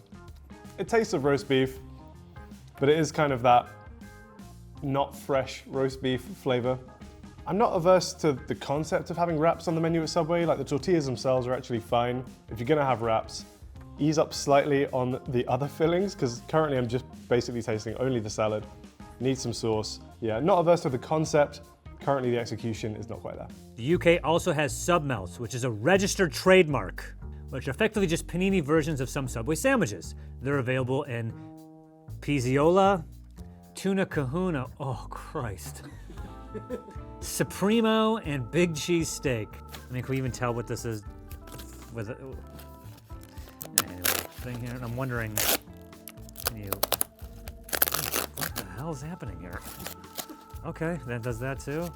Oh, okay, this might be something. Oh, jeez. And we're gonna go put that over there. What else are we curious about? I don't know, the tuna kahuna. What is inside of this? Tuna, cheese, sauteed onions, and peppers. I mean, I don't know, are melts supposed to look appetizing when you rip them open? Subway in the US offers a range of no bready bowls, which are effectively just their preset subs but without the bread. I don't know why places do this. We had the Papa Bowls in the Papa John's episode, which were mortifying, and this is kind of the same thing. Joe kindly ordered me the meatball marinara, no bready bowl today. There's cucumber on here, which particularly when you're getting a warm topping like this, it's just a dreadful idea. I think this should be outlawed under the Geneva Convention as a cruel and unusual form of torture. I will not be trying it. We're not done with bowl options from Subway in the US. You can also get salads. In this case, we've got the cold cut combo salad. So as you can see, they slice up the meats that you would normally find in a cold cut combo sub. And as far as I can tell, the salads are pretty much the same in this and the no bready bowl.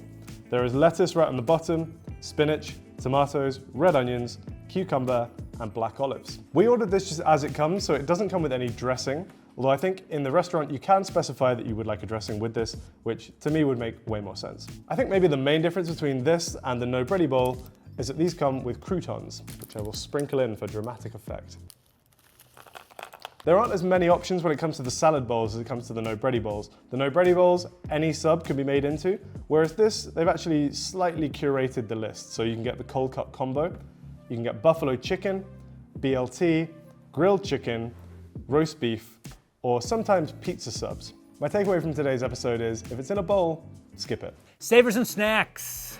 So savers as in priced to move, and snacks, which are, of course, snacks. I got a whole list in front of me. I'll just go down here and call them out.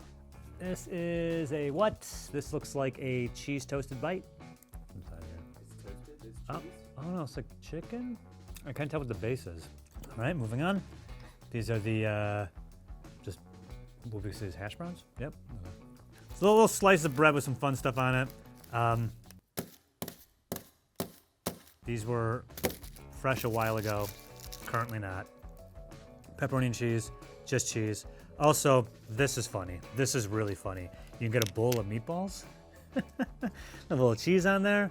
Hey, yeah, meatballs, why not, right? That's fun. And the thing I've been dreading for, 3 years now? Is your infamous Subway nachos. 3 different versions, why not? Starting with the chili heat wave. These are the real spicy ones. To quote many a British bloke, look at the state of it. Oi, the freshest thing I'm holding right now is the bloody box. Okay, these look terrible. These look disgusting. It looks like you just dumped salsa on Doritos chips and then microwaved it. I don't even think there's any cheese on this, is there? Yeah, there's a little bit. All right. These are so bad. Unless they were free, you paid too much. But you have 3 different versions of them. Who the hell is getting nachos at Subway? These are even worse. I think these are the ones you showed last time. This is such a joke. This is such a joke. Oh, no. I know you think you're putting salsa on these, but your salsa is really, really weak and really bad. The chips are chewy.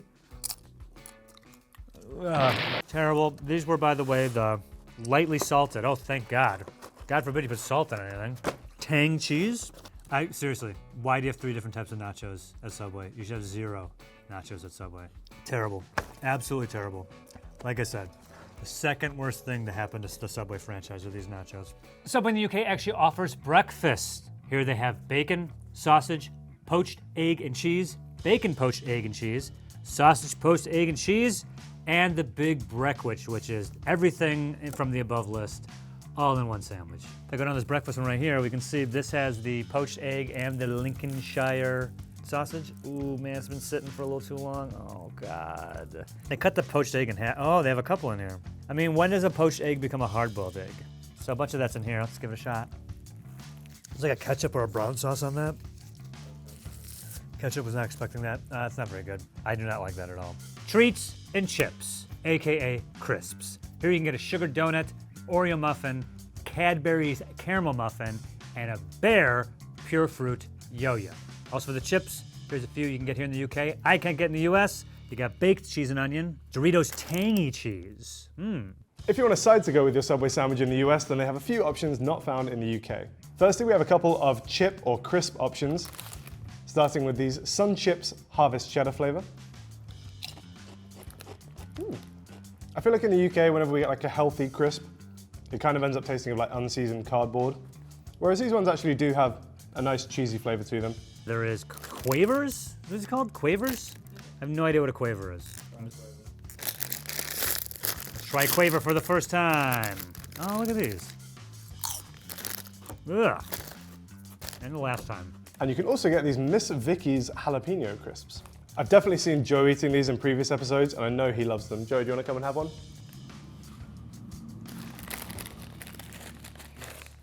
You've never had this before? No, man, not in the UK. How spicy are they?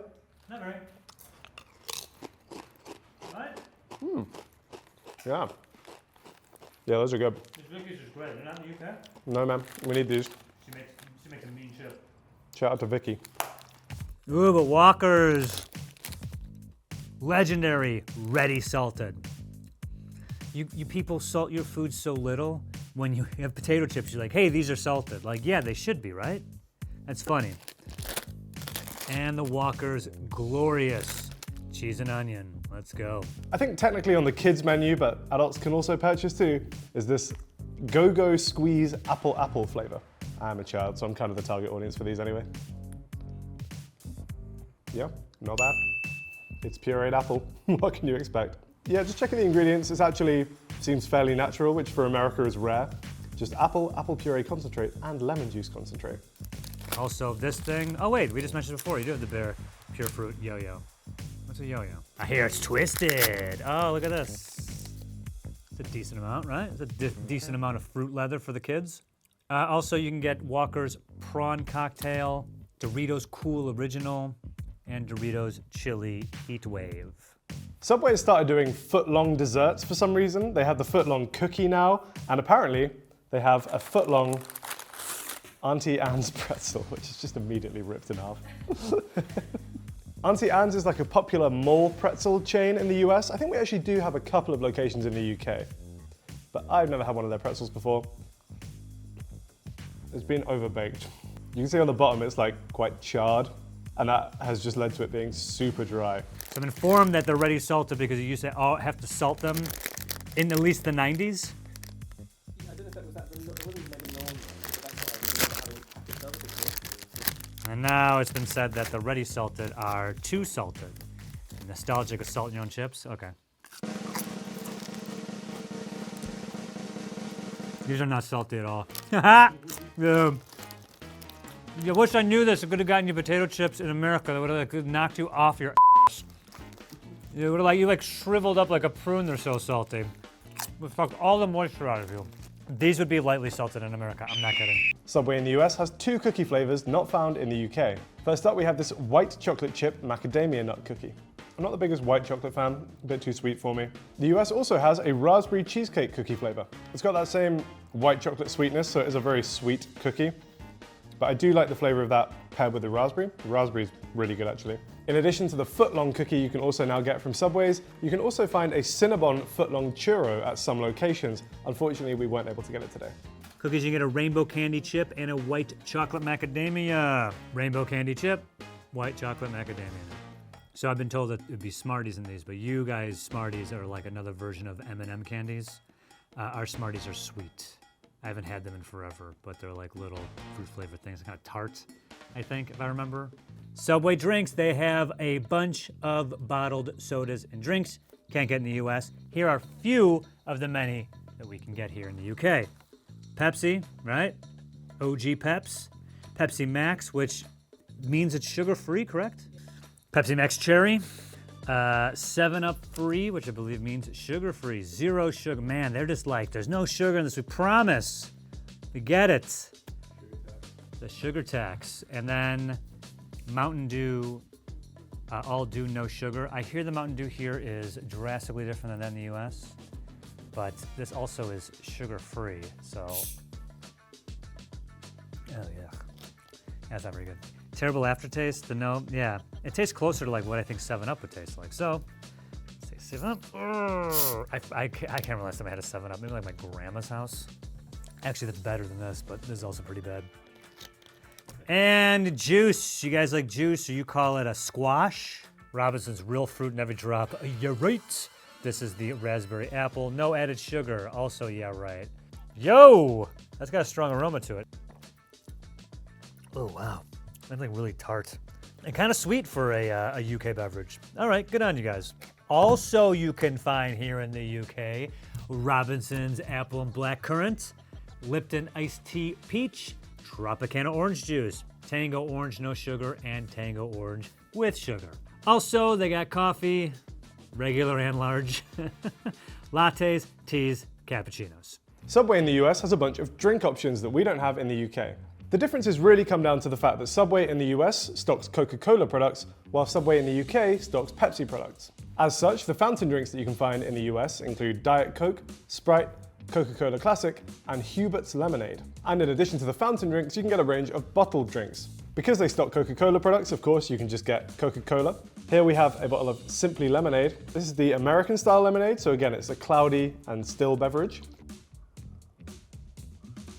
It is a shock for a Brit to try American lemonade because we are used to what is effectively Sprite as our lemonade, but that's pretty good. It's still, there's actual lemon in there, which is nice, like little bits of pulp floating around, so it's got a bit of tang and sweetness to it. Yeah, pretty good. Here we have a Vitamin Water Triple X. Then the last beverage that we got today is possibly another one that's aimed at children. It's Shamrock Farms Chocolate Milk. Delicious. I can feel my bones getting stronger by the second. Final thoughts, my likes and dislikes. Okay, what did the UK do better? Well, it's hard to say. I don't like Subway, so I don't know what you did better or worse than what we do in America. The likes, what I like. I like the Rockin' Moroccan rap. I enjoyed the Tex-Mexan, the Big Bombay. Yeah, I like those three. I would be happy if those are on the US Subway menu. I'd probably get those. Your Mountain Dew is dreadful. Your nachos are a crime. So that's how I feel about your Subway here. Overall, it wasn't very good, but I just don't like Subway. You know what? I'm going to be a jerk and I'm going to take back the Tex-Mexan. Look what I got from the United Kingdom. If I could cut this from all Subway menus, it would be your nachos. Get real. Look, I mean, I'm not the biggest fan of Subway in the UK, but coming to the US, I think I expected at least slightly more. Just hearing the way that Joe talks about British food in general being a little bit bland, I was expecting, you know, some good seasonings, for the meats to have some good flavor, the vegetables, the sauces, to really just like bring something to these sandwiches. But I have to say overall, I've been pretty disappointed. There were none of the sandwiches that really leapt out to me as being good. The ones that I kind of liked were more just like not as bad as I feared they might be. If there was one thing from the US menu that I could take back to the UK with me, I don't think it would be any of the sandwiches. I think it would actually have to be a side. Probably those jalapeno chips. I see why Joe likes them so much. If there was one thing I could cut from the menu, I don't think it's gonna surprise anyone when I say, basically anything at Subway that comes in a bowl. Those no bready bowls and the salads were both just really, really depressing. Bland salads covered with bland meat. These are so bad. Unless they were free, you paid too much. And even then, you'd be paying when you're on the toilet later. These are so gross. Ugh. Oh God, this video's gonna kill me.